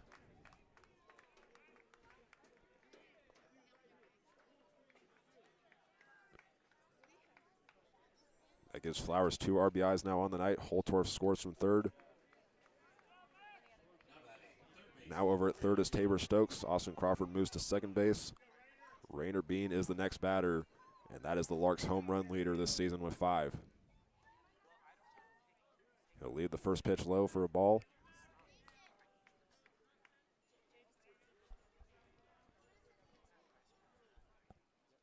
Bean's last home run came in the game in Dodge City. He was one of 4 Larks to hit a home run. That was on June 27th. If I'm remembering off the top of my head, the other 3 to hit a home run were Cooper Holtorf, Sean Keenan, and Tanner Norman, as the Larks won that game 17-4. 1 ball and 1 strike, and Bean fouls that one back into the chain link fence. And there's now 2 strikes.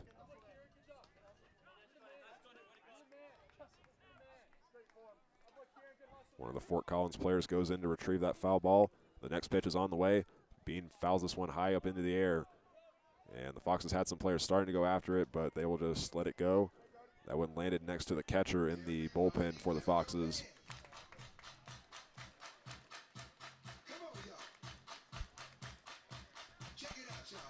Bean faces a 1-2 count.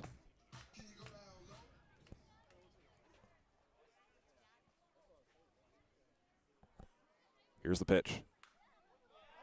Another pop-up, and it goes out of play into the parking lot. And Bean stays alive.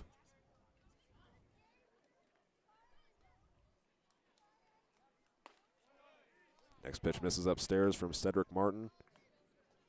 That gives him 2 balls and 2 strikes against the freshman from Valiant, Oklahoma.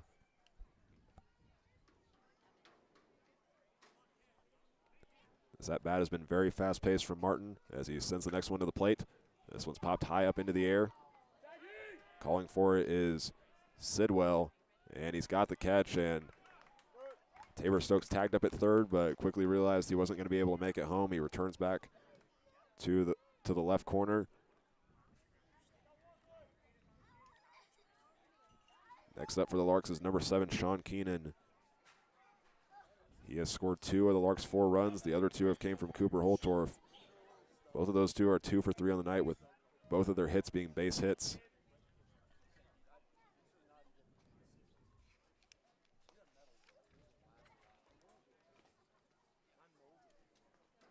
Keenan has a team-high 26 hits for the Larks, and his first pitch misses on the outside. He gets ahead 1-0.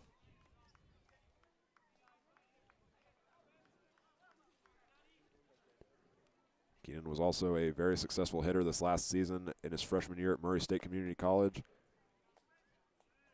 Count now stands at 2-0. Looking back at it, in the 50 games that he appeared in this season, he finished with a .393 average and a .644 slugging percentage, which included 75 hits and 9 home runs.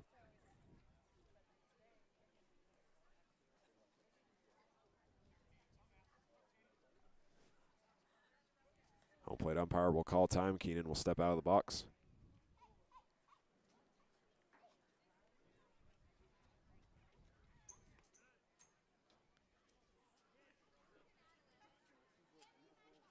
Keenan just taking his time as he goes back in. He's playing very close to the plate. Martin deals the 2-0, and this is a high fly ball deep into right center field. Wilson runs back for this one, and it is gone. It's a grand slam for Sean Keenan. And the Larks lead this one 8-3, and Keenan's family's at the top of the grandstand, giving him a big round of applause as the Larks lead it now by 5.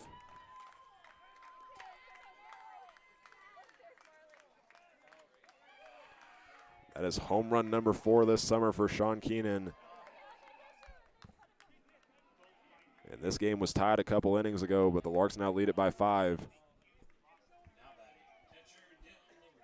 They've scored all 5 of their runs this inning after Cedric Martin was subbed in for Rocco Harmon.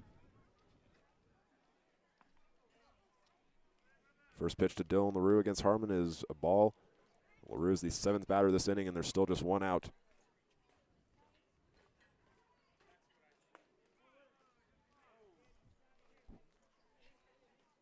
Next pitch misses the zone as well. Count moves to 2-0. Sean Keenan's having quite the night. He's gotten on base 3 times, or recorded a hit 3 times, that is, and each time he has scored.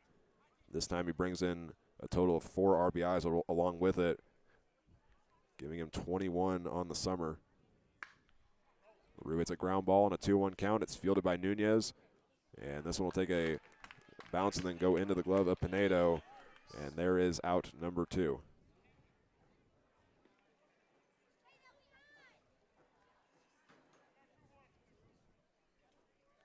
Coming up to the plate now is number 20, Braden Hebner, the DH from Ball State. He started the game striking out. Since then has gotten 2 hits and an RBI. Martin deals the pitch, swings and misses. He starts ahead 0-1 against Braden Hebner. The only batter that hasn't faced Cedric Martin yet is Tanner Norman, who's on deck.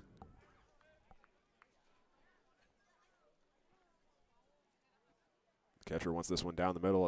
Instead it goes outside for a ball, evening the count up at 1-1.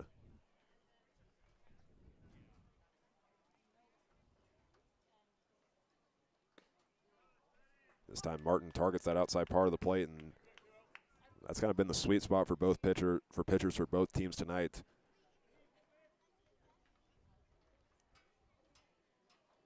Martin gives a nod, deals the 1-2, misses just up high for another ball to Braden Hebner.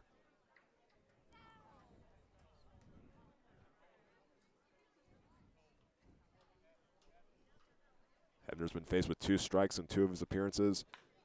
This one goes in play to the third baseman short, bobbles the ball, picks it back up, throws it to first, and the throw is not going to be in time. That one was thrown short of the first baseman. And that will be an E5 for the Larks, and feels like that one's happened quite a bit. In fact, that's actually happened 3 times in this inning. Tabor Stokes and Austin Crawford both got on through errors, and it just happened again there with Braden Hebner. So Tanner Norman completes the Larks' full rotation this inning.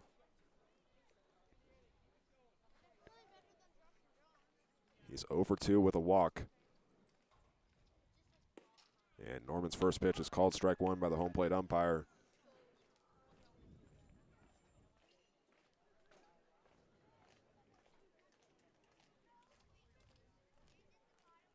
Hebner takes a short lead at first. Martin takes a couple looks at him. And Norman hits a line drive, and it is missed by Nunez. I think that one will be listed as a single because it took a very hard hop. And that one's very hard to track down there for Nunez. So the Larks are going to send Cooper Holtorf up to the plate for the second time this inning. And the Foxes are not going to have a mound meeting despite having somebody warming up. I'll try to see if I can get another look at who's currently warming up. Right now, warming up is number 99. That is Matthew Hazard. First pitch in the second appearance this inning to Cooper Holtorf is called strike one. He works with runners at first and second base. And both runners will take off. That one's called a ball, or actually it was just Braden Hebner that took off. Tanner Norman stays put. He made a motion like he was going to run, but instead held back. And that gives runners at the corners for Holtorf to work with an even 1-1 count. Now he hits a line drive into left field. Gladys runs back for this one, and it hits off the fence. Hebner's in. Norman makes his way to third, and that's an RBI double for the Larks. They extend their lead to 9-3. Sending up their 11th batter up to the plate this inning. That is Tabor Stokes.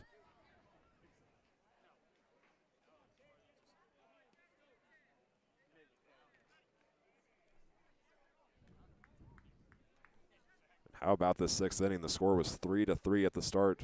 The Larks now lead this contest 9-3.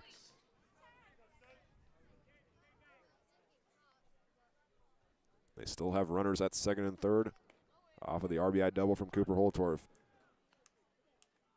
Stokes goes down 0-1.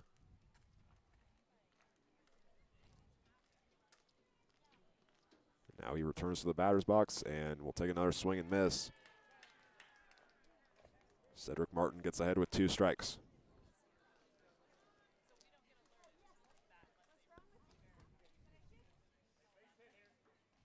We'll see where the catcher puts his glove. He goes up high. That is called ball one for Tabor Stokes. There so far has not been a strikeout this inning for Cedric Martin. The 2 outs that the Larks were dealt, and I'll get to that in a second. Instead, this is a line drive into center field, and Tanner Norman's going to score off of the single from Tabor Stokes, and the Larks surpass 10 runs for the 11th time this season.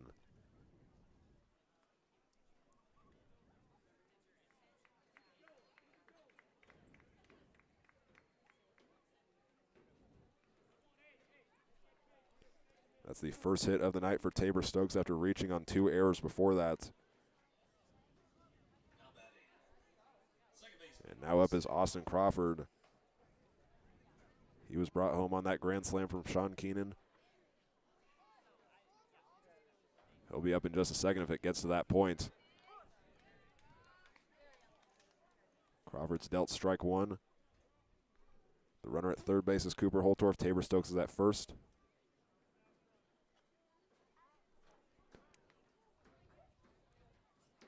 Next pitch goes to the plate, and it catches the outside corner. Crawford goes down 0-2.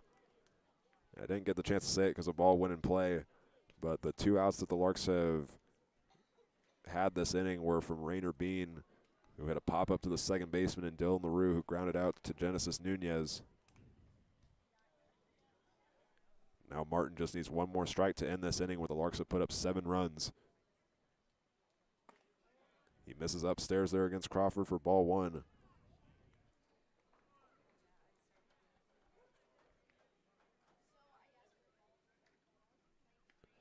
Larks have 2 players in the lineup tonight that are JUCO players here in Kansas. That is Max Flowers and Austin Crawford. Flowers is on deck. We'll get the ball back to the mound now.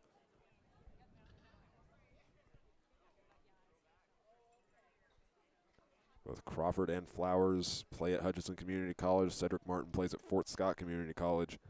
Tabor Stokes just had an RBI single. He played his freshman year at Butler Community College and then his sophomore year at Hutchinson before he made his way over to Ball State. This one's a pop-up in foul territory, and getting under it, making the catch is Pinedo to end the inning.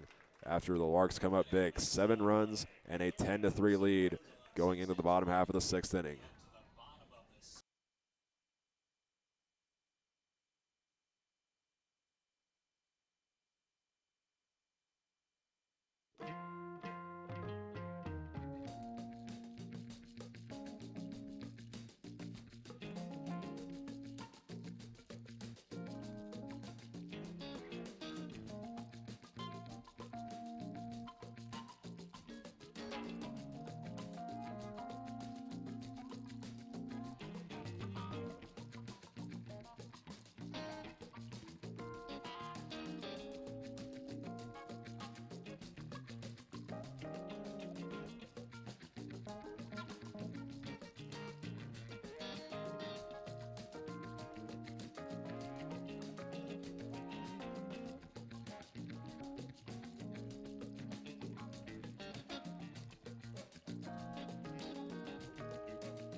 Seven runs, 5 hits, 3 errors from the Foxes, and 2 runners left stranded.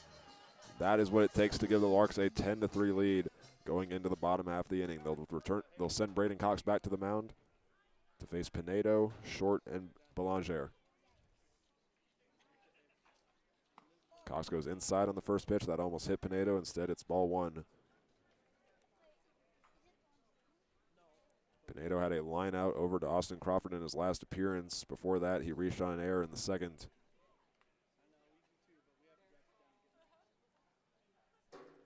Here's the 1-0. And this one's chopped foul. Keith Harper runs after it. And he thought it was going to bounce back to him. Instead, he'll pick it up. And he'll hold on to that for now. Count is 1-1 for Braden Cox against Ashton Pinedo, the first baseman from St. Bonaventure.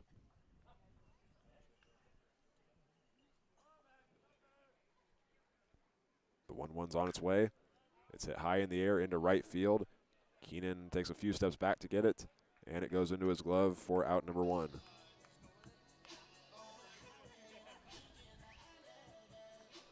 That now brings up number 20, Gavin Short, to face off against Braden Cox. It's a better start than the last inning for the Larks, where Braden Cox came up very big. He dealt with the bases loaded, and all 3 runners were left stranded, which included him also adding a strikeout against the Fox's top batter, Nick Bertucci.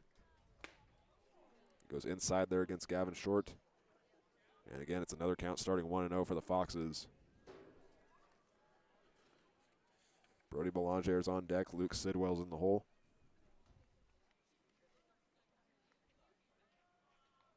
Cox kicks and deals.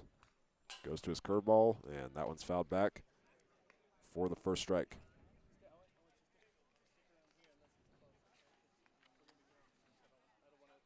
Gavin Short, a native of Mays, Kansas, just graduated from Mays High School.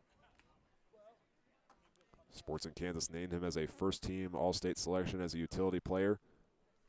And he has to dodge out of the way again, as it's a tied count with 2 balls and 1 strike.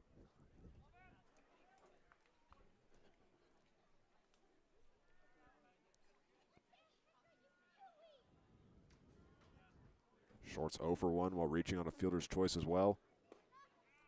And now he deals with a 2-2 count as he watches the next pitch go by. This stretch of the lineup for the Foxes went 3 up, 3 down in the 4th inning. Pinedo had that line out to Crawford. The other 2 batters, or Short had a fly out to right field, and then Belanger grounded out to Tabor Stokes. Instead, this is a check swing, And short will work against a full count.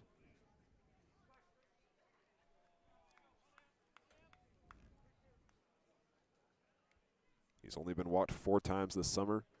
Braden Cox has his pitch. And the payoff pitch gets sent to the plate. And that gets in the zone for out number 2. The second strikeout of the night for Braden Cox. And the Larks have a chance to turn another 3-up, 3-down inning. Now batting, your catcher, Brody Boulanger. Batter's number 15, Brody Boulanger.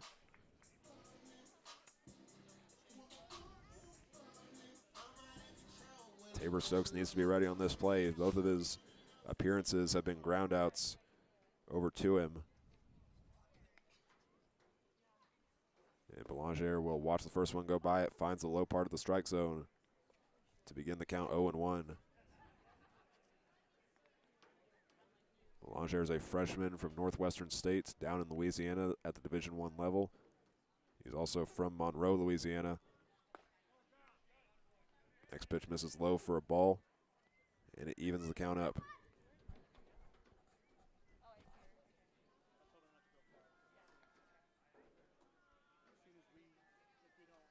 Cox comes set. And again, LaRue wants it low and down the middle. And it goes in that spot, and Boulanger takes a swing and misses. He now works with 2 strikes in the count.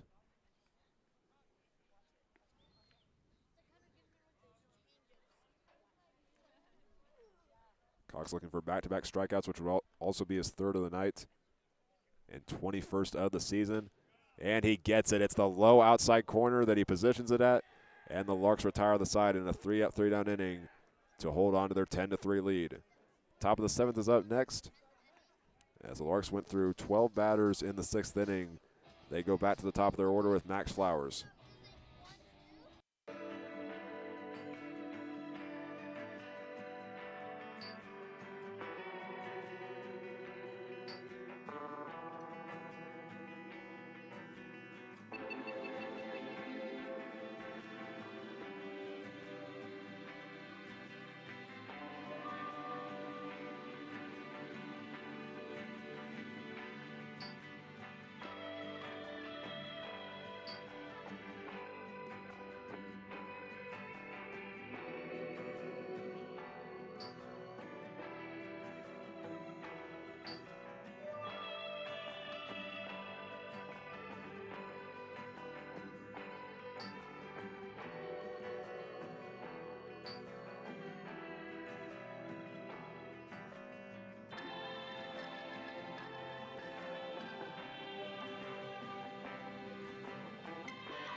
Larks lead at 10-3 going into the top of the 7th inning as they are back to the top of their order.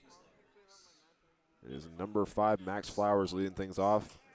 And the Larks are facing a new pitcher after just 1 inning from Cedric Martin, where the Larks scored 7 runs and Martin gave up 5 hits. But the thing is, only 4 of those runs were earned because 3 errors were committed in that 6th inning. And the first pitch goes outside past the catcher. Flowers begins 1-0 against the new pitcher. That is number 33, Avery Cherry, the freshman from Coeur d'Alene, Idaho. He's listed on the roster as a catcher. And this is his first appearance as a pitcher for the Foxes. He's now down 2-0 against Max Flowers. Though on the Scottsdale Community College roster where he just played his freshman year, he's listed as both an outfielder and a right-handed pitcher, so he has some pitching experience. However, he redshirted this season at Scottsdale. Count now stands at 3-0 to Flowers. He'll be followed by Rainer Bean and Sean Keenan. And the Larks are at the point now where they could potentially fight for another run rule, especially with the run they've been on. With a 7-run 6th inning that also saw them go 3 up, 3 down against the Foxes. Last pitch to Flowers was a strike. He steps back into the box, awaiting the next one.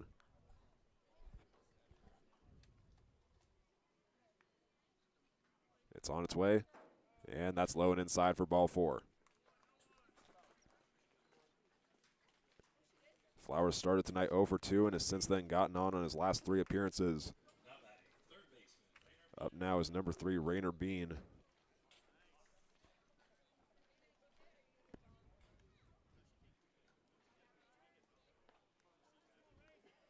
It's another left-handed batter for the Larks facing the right-handed arm of Avery Cherry. He's played in 10 games for the Foxes as a catcher. This is his first game as a pitcher. Flowers will take off for second base, and the throw is not going to be in time. Flowers didn't even have to slide into second base. He is in scoring position. And that last pitch to Rainer Bean was called a ball.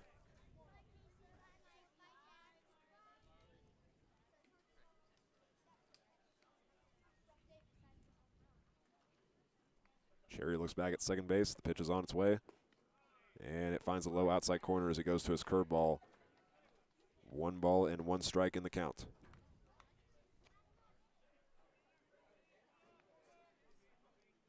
Sean Keenan is the batter on deck. He had the grand slam in the last inning. Cherry takes a look back at Flowers. He'll get a third of the way down the base path, but return to second base. And now Rainer Bean trails 1 and 2.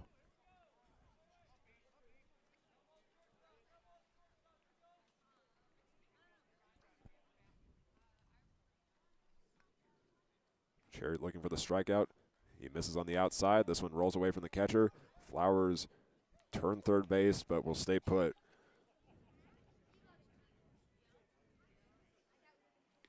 And I think that one will be listed as a steal because Flowers took off before the pitch even got to the plate.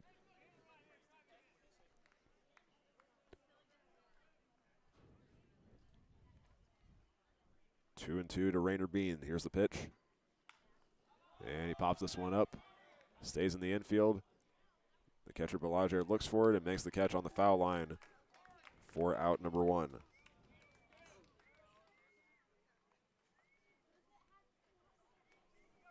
So Sean Keenan returns to the plate fresh off of a grand slam in the 6th inning. That grand slam gave the Larks an 8-3 lead. 2 runs would score after that. That included Braden Hebner and Tanner Norman.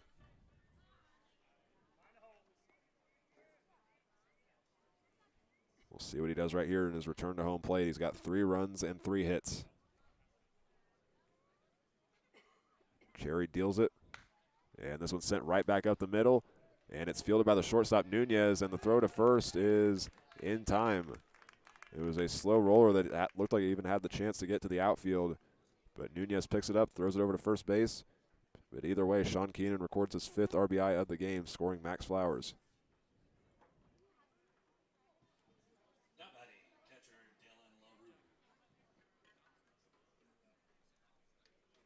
The bases are empty for Dylan LaRue for his 5th plate appearance. He starts ahead with 1 ball and no strikes.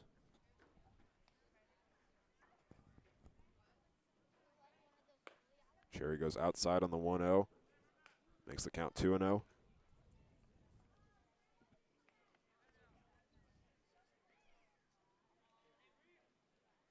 this time the catcher will center his glove, and it's a curveball that the catcher dropped, but either way, that one will be called strike 1.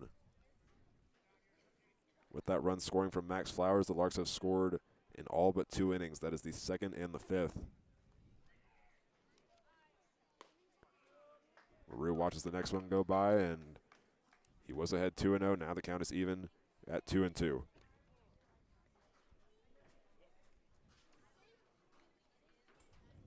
Cherry gets his pitch from his catcher, Belanger.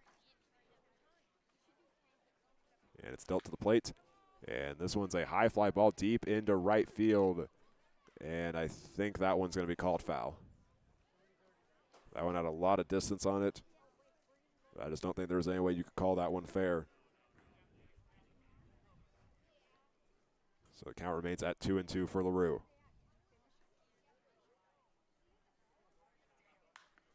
He'll pop this one up. It goes as high as the lights and goes out of play. Next pitch for LaRue will be number 7 of the current at bat, as he's the 4th batter at the plate this inning. Flowers walked on a 3-1 count, stole second and third, and was brought home on a ground out RBI from Sean Keenan. Now it's LaRue's job to keep the inning alive, and he's got a chance to do that. It's a full count as Avery Cherry misses high and outside. So it'll be interesting to see how he approaches this one. He's never pitched in a collegiate level game. This one is a chopper to Sidwell, and he throws it to first base to end the inning. But the Larks add one more run from Max Flowers. It is 11-3 going into the bottom half of the 7th inning. We'll be back in a moment after the 7th inning stretch.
Welcome back to Fort Collins, Colorado for the bottom of the 7th inning. The Larks are leading this one 11-3. It was tied at the start of the 6th inning, but the Larks had a 7-run 6th inning and then added another run in the top half of this inning to get to where they're at now. And they have a new pitcher into the game now to face the 9-1-2 batters for the Fort Collins Foxes, and that was what happened when Braden Cox came into the game in the 5th inning. The new pitcher in is number 22, Justin Pignardo, who deals a strike to Luke Sidwell. Sidwell wearing number 2 tonight. He is 0 for 1, and now works with an 0-2 count as Pignardo catches the outside part of the plate. This is Pignardo's 7th game. He's a freshman from El Monte, California. And he goes to his curveball. It's a swing and a miss, but it's a drop third strike. LaRue will just toss it down to Tanner Norman, and there's out number 1.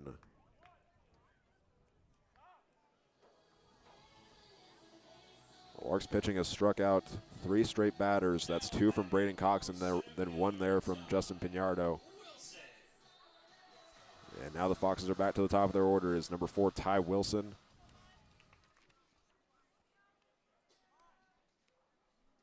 He'll swing and miss at the first pitch to go down 0-1. Pignardo's pitched in 7 games now for the Larks. He's got a 1-0 record. Also has the lowest opponent batting average on the team at 116. They'll go inside on the curveball, evening the count up at 1-1. Wilson started tonight 0 for 2. His last appearance was a single in the 5th inning. He would be left stranded at second base. LaRue centers his glove. Piñardo targets the outside again. Instead, that ties the count up at 2-1. Larks pitching has really stepped up after the Foxes took a 3-2 lead after the 3rd inning. Since then, they've only given up 1 hit. And since the 4th inning, they have 4 strikeouts. Count now stands at 3-1 to Ty Wilson. LaRue centers the glove for the left-hander. And it misses on the outside for ball 4.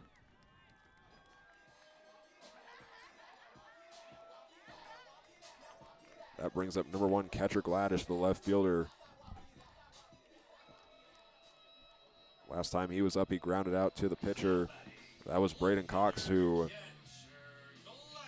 was able to recover the ball and then throw it over to Tanner Norman. He was the first out of the 5th inning. The next 2 to follow were a strikeout and a flyout. The throw goes back to first base, and that was a very close play, but the throw was not in time according to the first base umpire.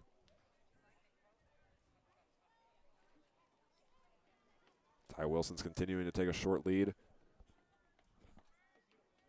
So far, no pitcher or catcher is caught in either team tonight.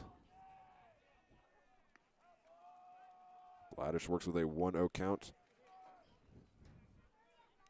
He's got a base hit and a walk in this one. Piñardo comes set. Taking his time, getting set to deliver the pitch. It's on its way. And it catches the outside part of the strike zone. And the count is 1-1.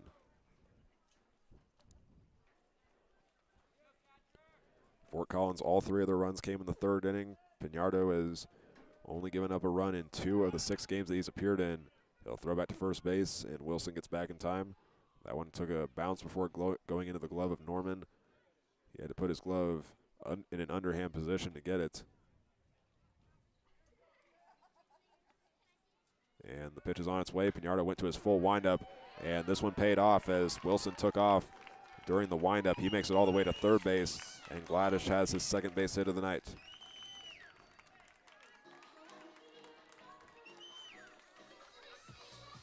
That puts runners at the corners with 1 out.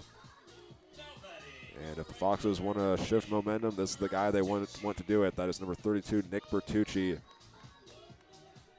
the Australian native who has gotten a hit tonight. That was an RBI double where he was brought home on the 2-run home run.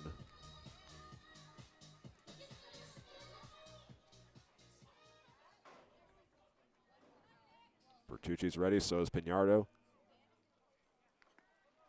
Here comes the first pitch. And going to the curveball, that one drops low.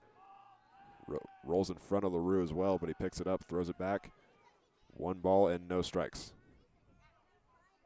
Genesis Nunez is on deck. Keenan Harvey's in the hole.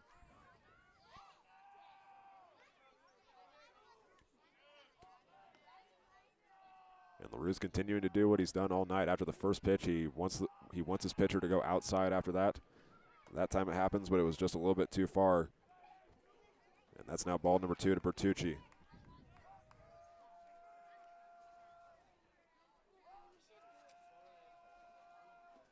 The fourth-year Fox still awaiting the pitch. And Piñardo throws back to first base, and they're going to get the runner in a pickle. But they got to be careful about the runner at third. He runs home. That scores a run for the Foxes.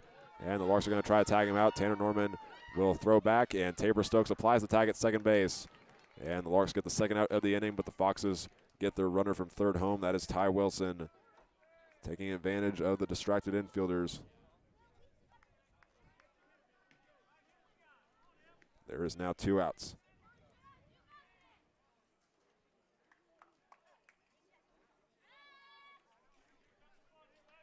So Bertucci deals with a 2-0 count. Piñardo kicks and deals. This one's popped up high into the air. And it lands into the opposite field.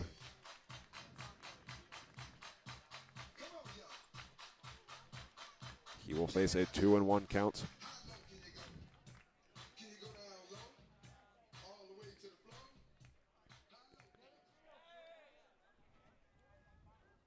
LaRue wants Counts this one down low. Pinardo delivers it. And that finds the strike zone to make the count 2-2. Pinardo's already gotten one strikeout this inning. That was against Luke Sidwell. Dealt him 3 straight strikes. Now he faces a 2-2 count. This is a curveball that's hit high in the air into left field. Holtorf runs up on it, and this takes one bounce in front of him as he was running up on it. And Bertucci has his second hit of the night. Now batting, your shortstop, Gio. Coming up next is number 9, Genesis Nunez. The last time he had Bertucci on base, that was when he hit the 2-run home run. Fox is trying to add some more runs. They've already brought home Ty Wilson, who scored on the pickoff play that got catcher Gladish out.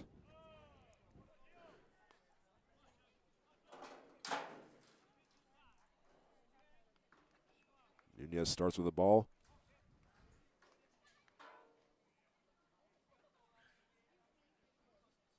And Pinardo deals the next pitch. And this one's fouled back. Moving the count to 1-1.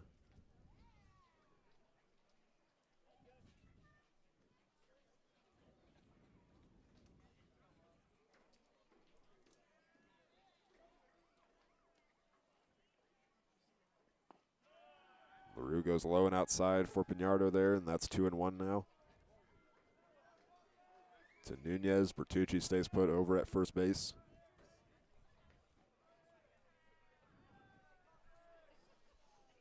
Bertucci's stolen 11 bases, and he made another motion like he was going to go. He holds back, and the count moves to 3-1.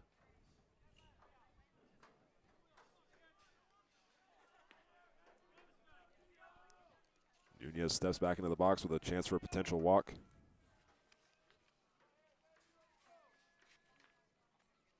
Pinardo sends this one to the high outside corner, and he will face a full count against the Foxes.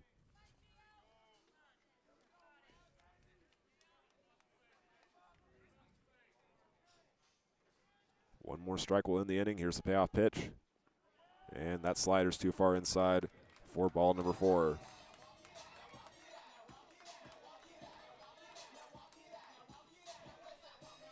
The inning stays alive for the Foxes. Keith Harper will run out there for a meeting with Pinardo.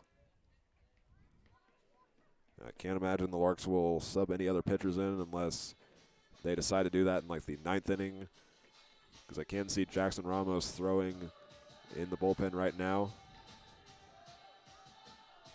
Would not be surprised to see him make an appearance, because the times that the Larks have used Ramos, it's usually for 1 inning.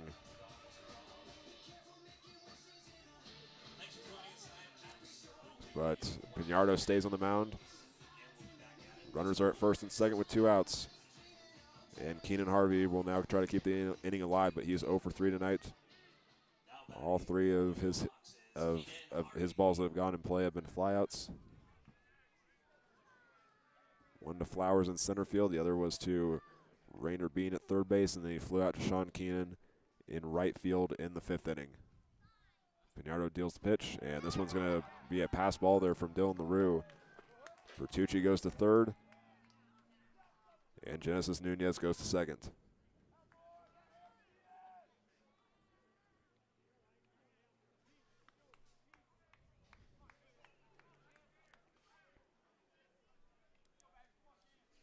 One 0 to Harvey, the junior from Coppin State.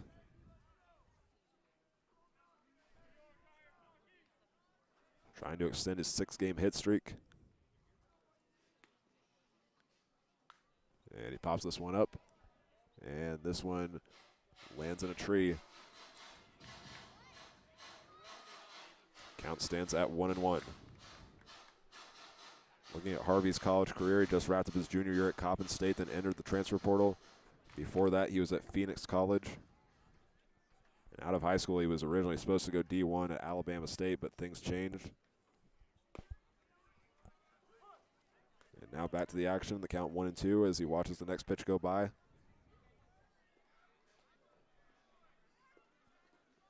Six batters have been faced this inning for the Larks.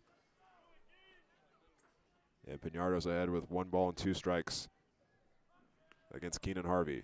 He kicks and deals, And he goes low and inside for ball 2.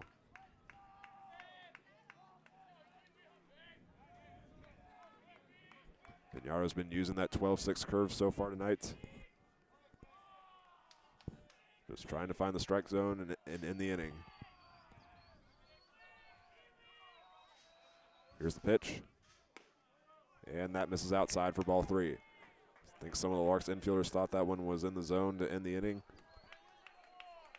Instead, this is 2 batters in a row now that will face a payoff pitch for the Foxes. A walk loads the bases and brings up Ashton Pinedo. A strike ends the inning. Here comes the payoff pitch from the freshman, and it's a swing and a miss for out number 3. The Foxes scored 1 run that inning, but leave 2 runners stranded, and the Larks are still ahead 11-4, as we'll have the final 2 innings when we come back.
Braden Hebner goes up to the plate for the top of the 8th inning, walking past the Fort Collins mascot slider, as well as some kids that were on the field doing a freeze dance competition, I believe is what they called it, where you dance when the music is playing and then stop when it's not. So this is the top of the 8th inning and the 5th appearance for Braden Hebner, as the Larks look to build on their lead and escape this one with a big win. Fort Collins has the 2nd best overall record in the RMBL. They are 15-6, but 4-3 in RMBL play, which puts them at 3rd place. And depending on what happens tonight with Dodge City, or if they even play tonight, I didn't check that, but they could be tied with the A's, who are 7-7, with a loss tonight.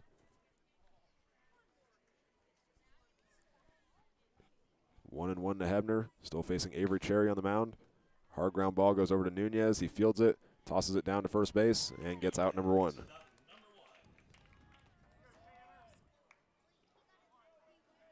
Up now is number 34, Tanner Norman, the first baseman. Got his first hit in his last appearance.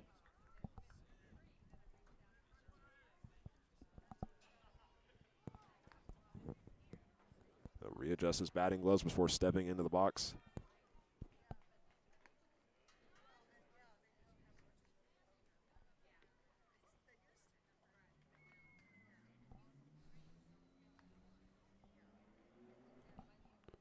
Cherry will deal the pitch high and to the outside. That is ball 1 to Tanner Norman.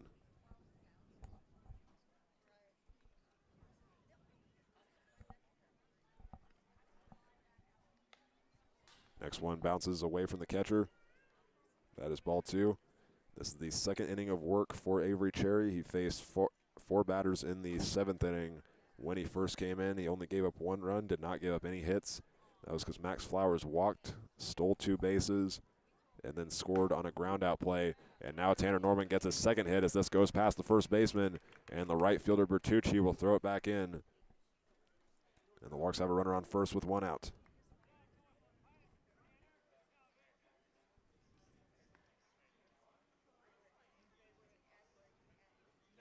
As the Larks' 13th hit of tonight's game, and that brings up Cooper Holtorf, who has accounted for 3 of those. First pitch the catcher was able to frame for strike number 1. Holtorf's first appearance was a flyout. Since then, he's had 2 singles as well as an RBI double. The next pitch goes to the plate. He swings and misses at that one, and he's down 0-2.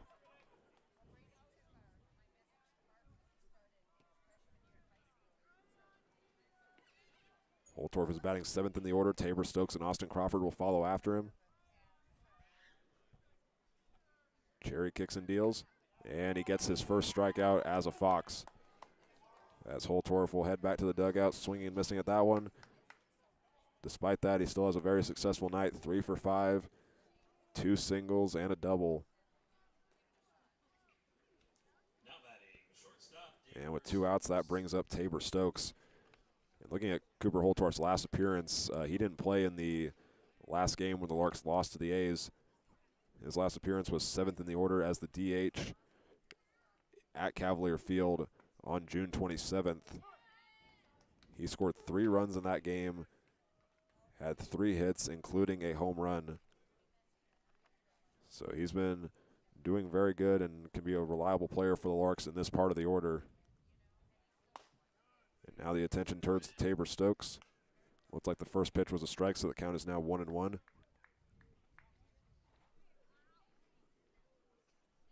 He has Tanner Norman over at first base. And here's the next pitch. It's a curveball that drops into the zone. Avery Cherry's ahead 1-2.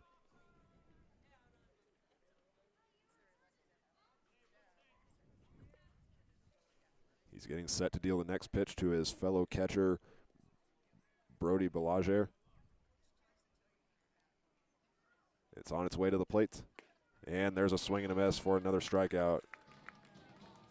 As the Larks will get 1 hit that inning from Tanner Norman and leave him stranded at first. They still have a 7-run lead going into the bottom half of the 8th inning.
Tonight, the Larks only pitch Justin Pinardo for 1 inning and make a change. They bring in Jackson Ramos. He is the 3rd relief pitcher to check in tonight. This is his team-high 9th appearance. He's facing Ashton Pinardo, or Pinedo, excuse me. Then Gavin Short and Brody Belanger.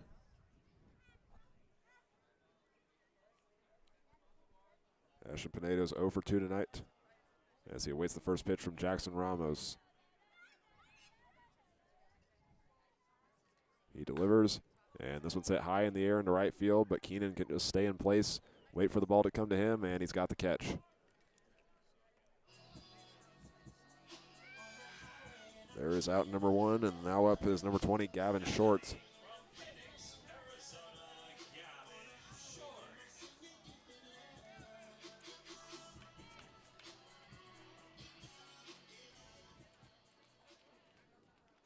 Ramos awaits to deliver the pitch. Short's another player that's 0 for 2 tonight. And Short will start behind with 1 strike. He's batting 7th in the order. He's had a flyout to right field and a strikeout looking on a 3-2 count in the 6th inning.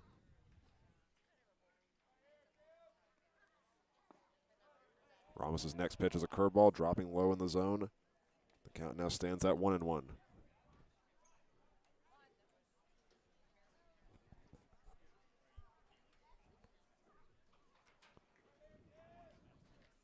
Brody Belanger is on deck. Luke Sidwell's in the hole. Next pitch goes to the plate, and it's another curveball that misses. That makes it 2-1.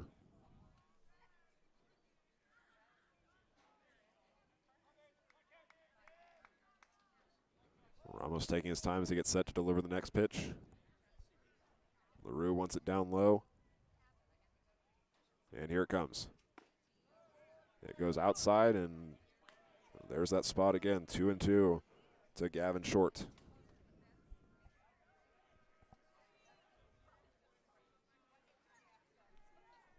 Ramos comes into tonight's game with 16 strikeouts in 10 1/3 innings. He kicks and deals, and this was a hard hit ball deep into center field. Flowers goes back for it, and he slows down, and that is a solo home run for the Foxes.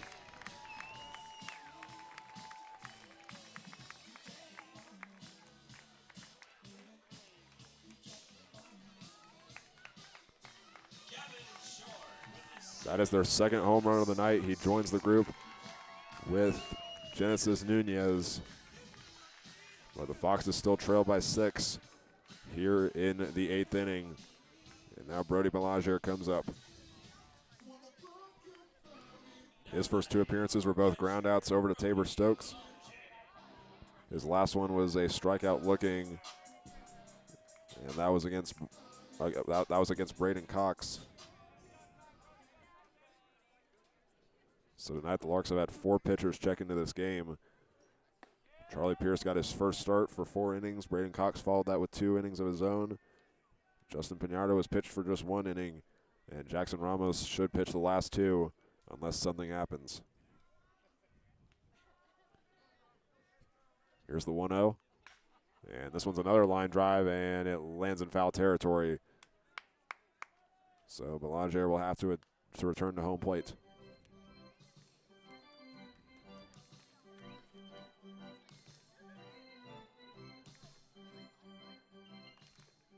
Belanger came into tonight's game with a .276 average and a .400 on-base percentage.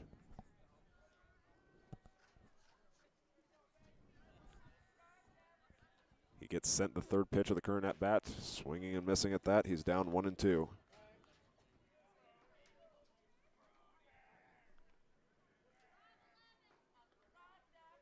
So Ramos will go for the strikeout right here against the Northwestern State Demon, Brody Belanger. And here it comes. It's a swing and a miss, and the Larks add another strikeout to their total in tonight's game as there's now 2 away.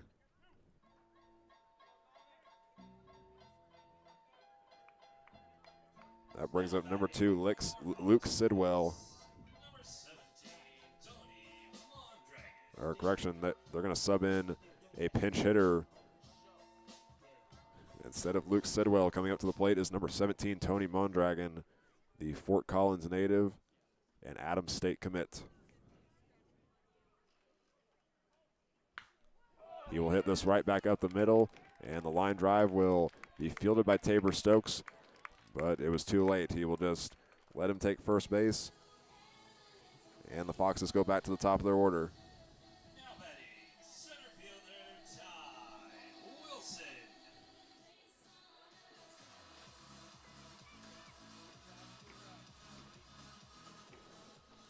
Ty Wilson comes up to the plate,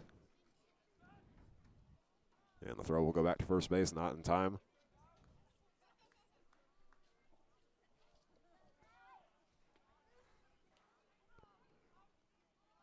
Ramos comes set, kicks and deals, and he drops that one into the strike zone to get ahead 0-1.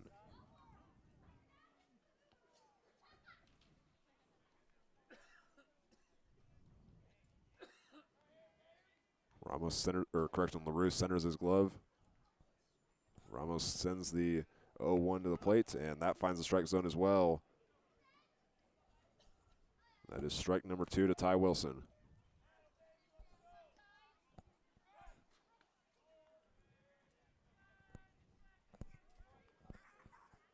Catcher Gladish is on deck. Nick Bertucci's in the hole. If the Foxes can get their next 2 runners on, they can fight right back into the game with Nick Bertucci, who is their home run hitter.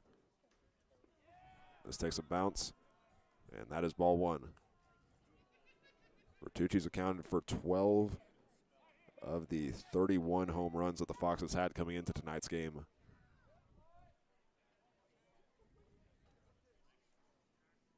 Scoreboard says the count is 2-1. Home plate umpire says it's 1-2.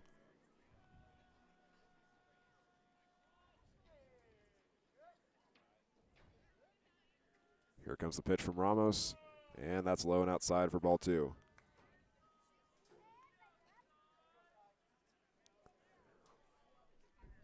Wilson's looking to walk for the second time in a row.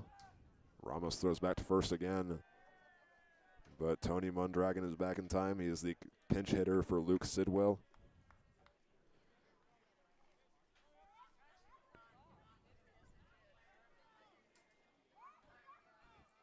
Ramos is ready. Here's the 2-2. That misses outside for ball 3. And here is the full count pitch. The Larks have struck out a couple of batters tonight, faced with a full count. Here's the payoff pitch. And this one's sent out the middle, fielded by Austin Crawford. He throws it down to first base, and the throw's in time for out number 3, as Tony Mondragon will be the runner stranded for the Foxes. The Larks are 6 outs away from getting back in the win column. We will have the 9th inning when we come back.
The Foxes are subbing in a new pitcher for the top of the 9th inning.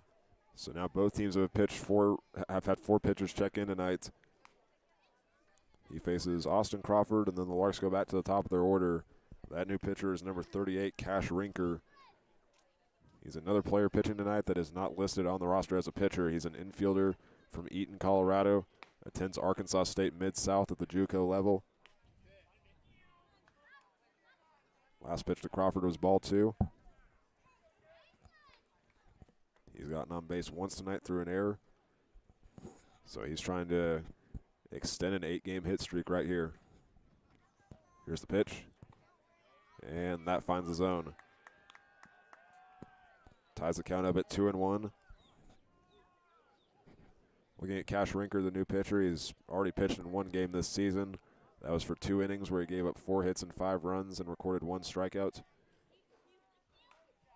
Crawford fouls the next one out of play. And that is strike 2. Rinker's lone pitching appearance was on June 24th when the Foxes took on Liberal. He did not play this season at Arkansas State Mid-South. He's a former all-conference selection here in Colorado at Eaton High School, where he won 3 state championships. And now delivers the 2-2, and that one missed just up high. And it gives Crawford a full count.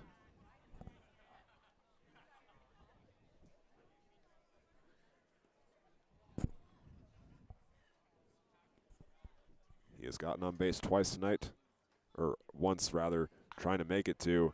He hits this one over to the first baseman, Pinedo, and he tags first base. Without number 1, the Larks go back to the top of their order for the 6th time tonight. It is Max Flowers. He has an RBI single tonight. Also brought in another run after he was hit by a pitch and the bases were loaded. And tonight he's scored 2 of the Larks' 11 runs, along with the 2 that he's driven in.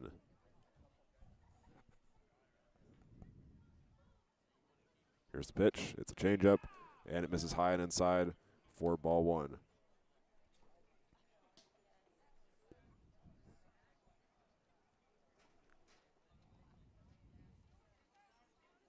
Catcher wants this one on the outside. That's where it goes, and it's called ball 2.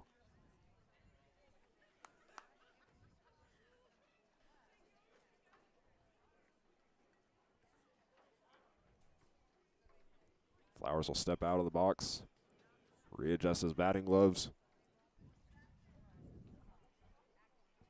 and now he will step back in. Here's the 2-0. And that's left high and outside for ball 3.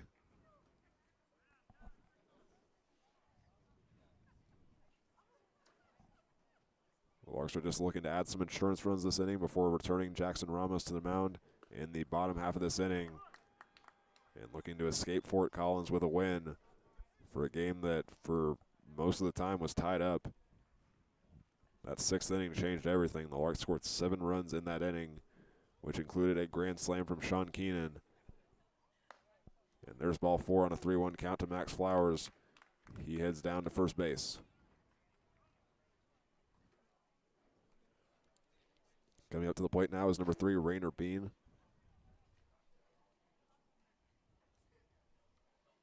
Now batting, third baseman Rainer Bean.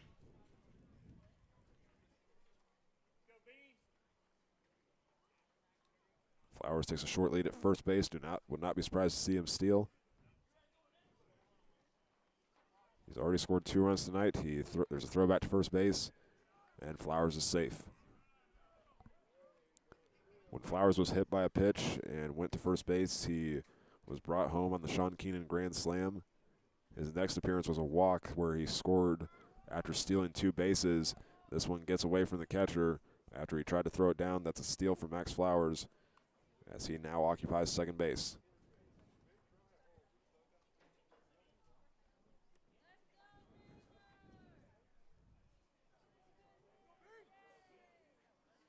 Rainer puts his bat above his head. Here's the pitch. And he takes a big swing at that one but misses. That is strike number one.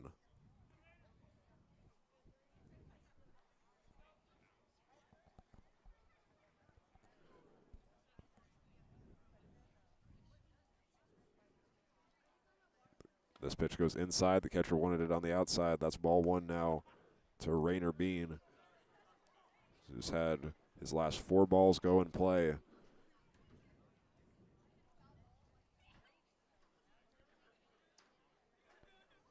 Here's the next pitch. And that one misses on the inside, tying the count up at 2-1.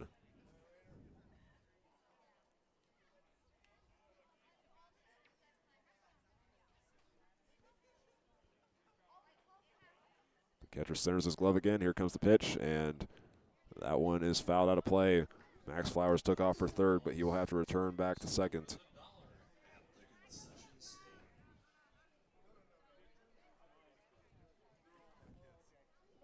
The count remains at 2-2.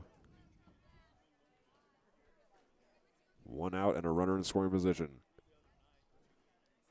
The pitch is outside. Flowers takes off for third, and he is safe. He beats the tag that was applied very quickly from Gavin Short.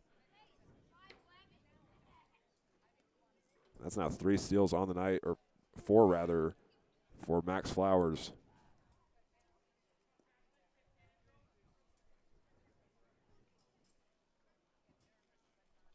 Here's the payoff pitch, and Bean fouls that one out of play. Going right past the stadium light that is behind the Larks dugout on the third base side. It's the first time that the Larks are on the third base side as the visiting team. Here's pitch number 7, and that's ball 4 for Rainer Bean. He's over at first.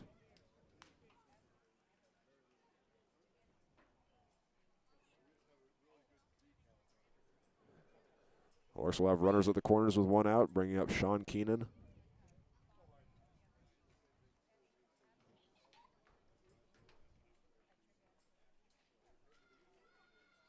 Keenan's 3 for 5 tonight. Has a total of 5 RBIs and 3 runs scored.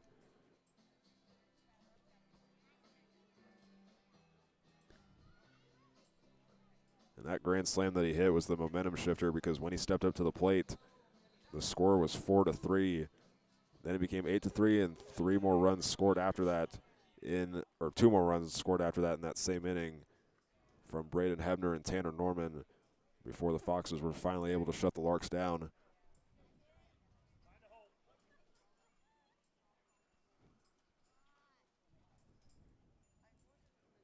Here's the first pitch with 1 out, and Keenan hits a fly ball into right field. Bertucci sprints after it. He's got the catch, and he will throw this one home, and Flowers will return back to third.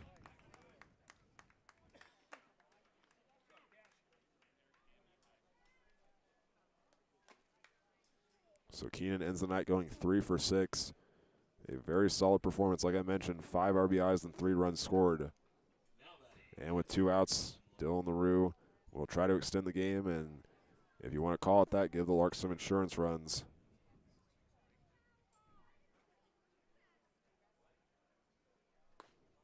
First pitch misses on the outside. 1 ball and no strikes.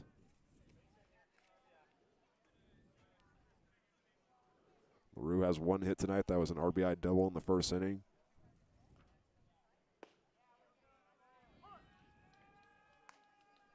And LaRue's had all of his RBIs come in 7 of the last 8 games. He faces a 1-1 count against the new pitcher, Cash Rinker. And the next one is on its way. And that's in the zone as well. And that is strike number 2.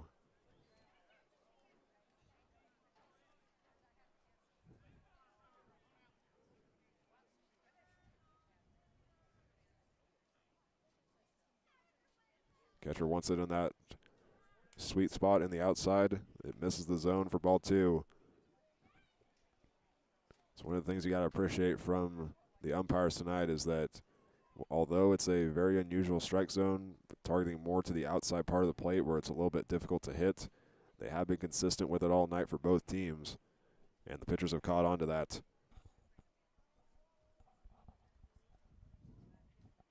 Here's the 2-2. And that is way outside for another full count.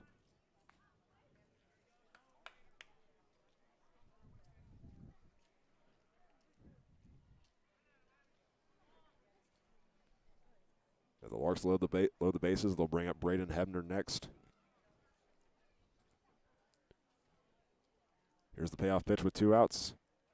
And that misses just up high. As Rinker was hoping that one would drop into the zone a little bit more. Instead, the Larks will have the bases loaded for Braden Hebner. And Cade Green's going to check into the game now for Dylan LaRue over at first.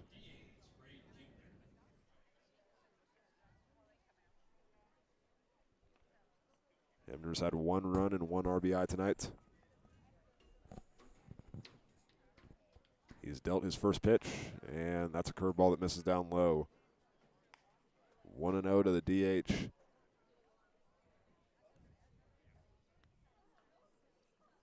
And he awaits the next pitch. That one goes low as well. That time it's more centered, and it finds the zone for the first strike.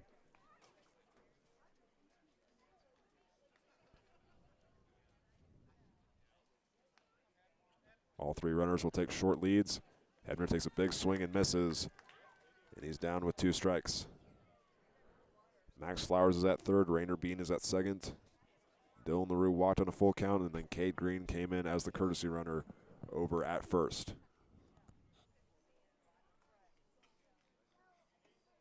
Here comes the 1-2 from Rinker, and that's a line drive into left field. That's going to drop down and bring home at least 1 run, maybe 2, as Rainer Bean's heading home. He is in as well. The Larks extend their lead to 13-5 as Braden Hebner adds a couple more RBIs to his performance tonight.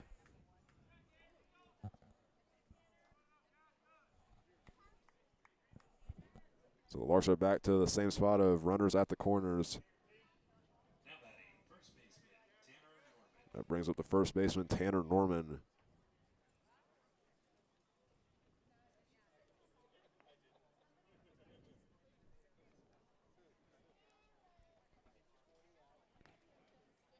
Here's the pitch. And that finds the outside part of the zone for strike 1. The Larks have 13 runs in tonight's game. In those previous 4 games that they played here in Colorado at the start of the month, they finished with 64. And they played 3 games here in Colorado last season against the Rough Riders, and then the last 2 were against the Angels. In those 3 games, they scored 54. And they say that when you play at higher altitudes that you hit the ball better because the air is more thin, and you also score more runs, and the Larks can definitely confirm that that's the case.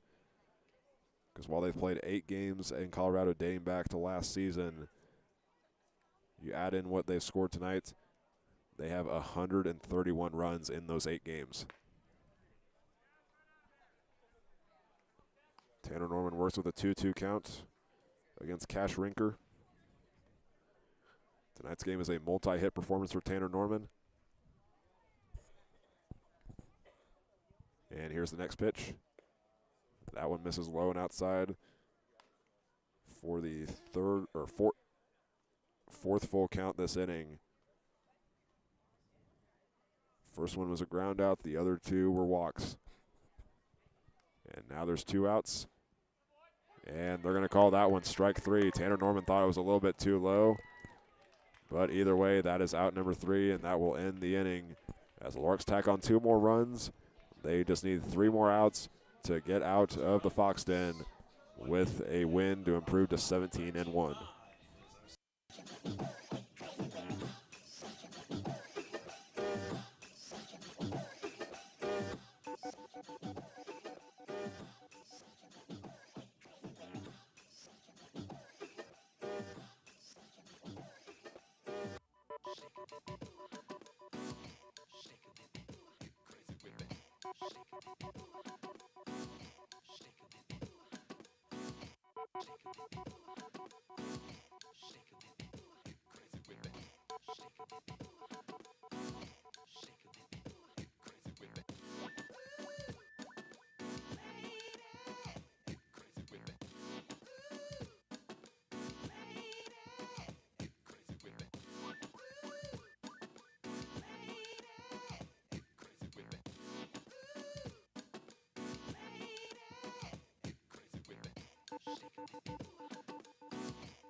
Jackson Ramos will be responsible for getting the final 3 outs of tonight's game. He faces the 2-3-4 batters for the Foxes after a 2-run 9th inning for the Larks that saw just 1 hit and 2 runners left stranded. First pitch of the inning from Ramos is high and inside as Gladish had to duck out of the way. That is ball 1. Bertucci's on deck and Nunez is in the hole. Here's the next pitch. This one's popped up, and this one will land out of play. That makes the count 1-1 for Gladish, who is 2 for 3 tonight, 2 singles, and a ground out to the pitcher.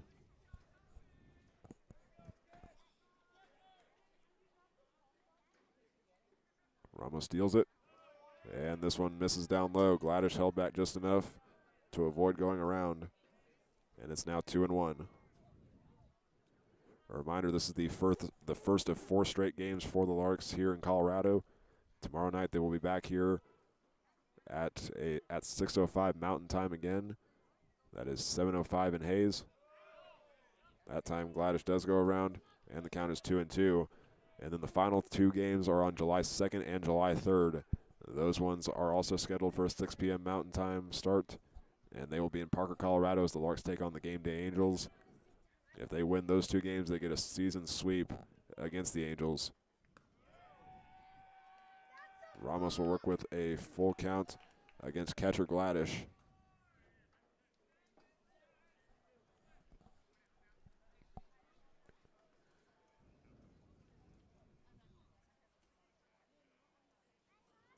LaRue wants this one right down the middle. The payoff pitch is on its way. And this one's fouled out of play over the grandstand.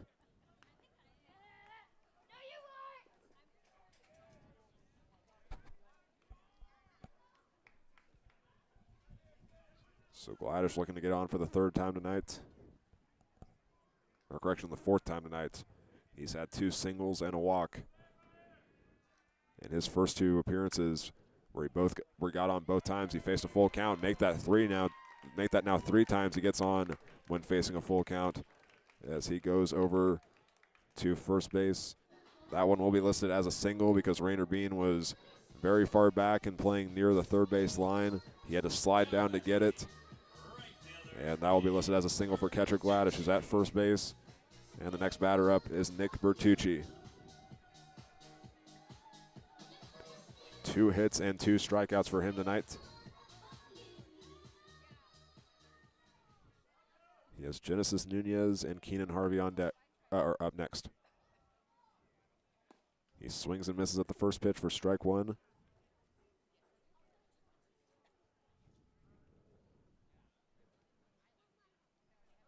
Three of the 4 appearances prior to this for Bertucci, he's been faced with 2 strikes. The only one that he wasn't was on a 2-0 count where he hit that RBI double and then eventually got brought home on the home run. He's down 0-2 against Ramos.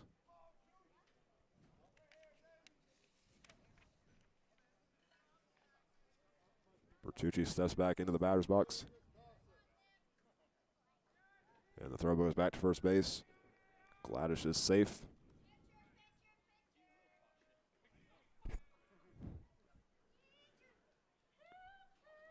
Gladish continues to take a lead.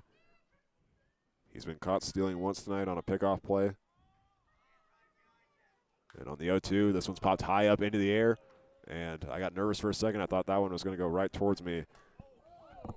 But that one lands behind the press box.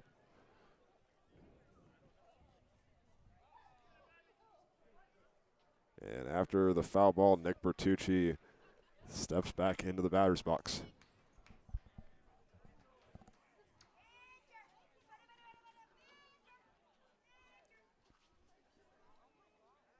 Here's the 0-2. And that's a line drive and the third hit of the night for Nick Bertucci as he makes a gesture to the hometown fans here in Fort Collins. He's got his third hit of the night.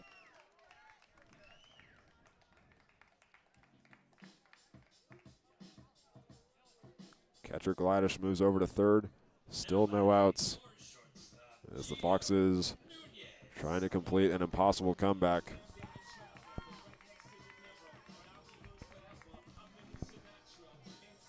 Genesis Nunez is the next batter. He has 2 hits and 2 walks in tonight's game. This is his first time facing Jackson Ramos. Bertucci steals second base. No throw was made by Dylan LaRue.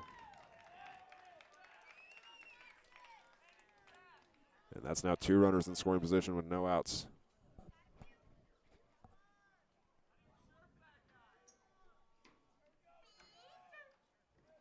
Ramos' next pitch goes to the plate and drops into the strike zone. Count is 1-1 to Nunez. The Larks just want to get these 3 outs because they have an hour 30 long drive ahead of them.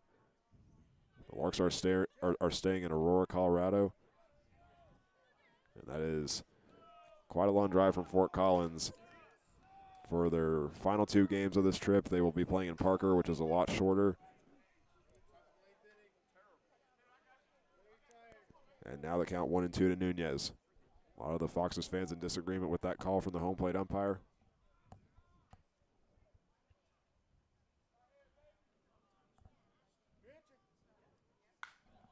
And this one's popped up high in the air into center field. Flowers gets under it. And he's got the catch. And the runner will tag it from third. And scoring is catcher Gladish.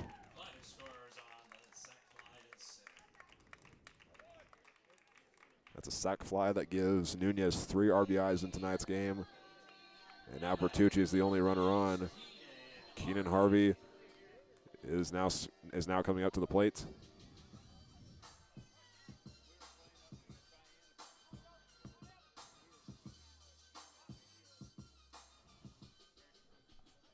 He awaits the pitch from Ramos. He's looking for his first hit as he's had 3 balls go in play tonight. The pitch is a swing and a miss for strike 1.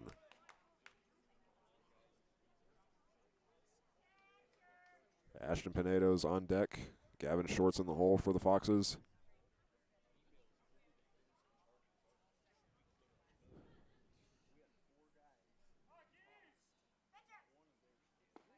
And Ramos delivers the next pitch in a similar spot. That moves the count to 0-2.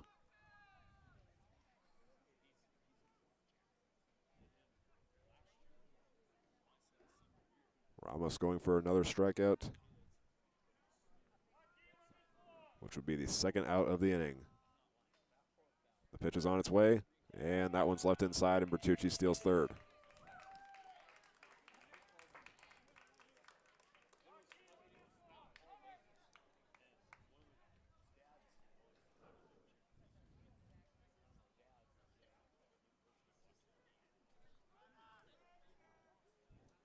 Here's the 1-2.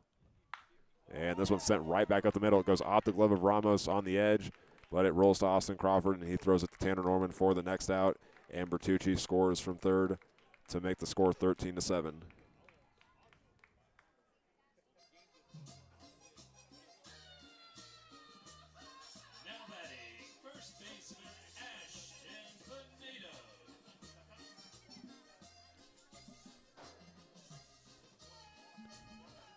Bases are now empty for Ashton Pinedo. The first baseman wearing number 0. Ramos comes set, and that's a swing and a miss to make the count 0-1.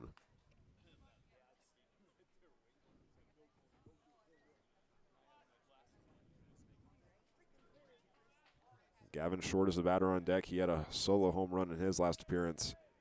In Pinedo's last appearance, in fact, his last 2 appearances, he's flown out to right field, and now he's down 0-2.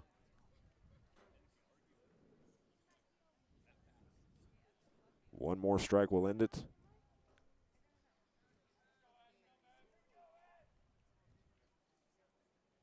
And Ramos delivers, and there's the swing and the miss, and there is out number 3. As the Larks are back in the win column, they defeat the Fort Collins Foxes tonight by a final score of 13-7 in their first matchup against each other since 2024, as the Foxes are back in the RMBL.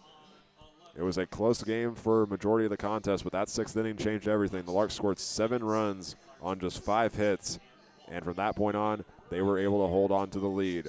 As they improved to 17-1 overall and 12-1 in RMBL play, the Foxes fall to 15-7, and they are sitting at 500 in RMBL play at 4-4. So that's going to wrap up our coverage of tonight's game. Tomorrow night's game will also be a 6:05 first pitch. That is at Mountain Time, so that's 7:05 back in Hayes, and we will have it right here on the Larks Network. Thank you all for tuning into tonight's game. I'm Hank Corsair saying good night from Fort Collins, Colorado.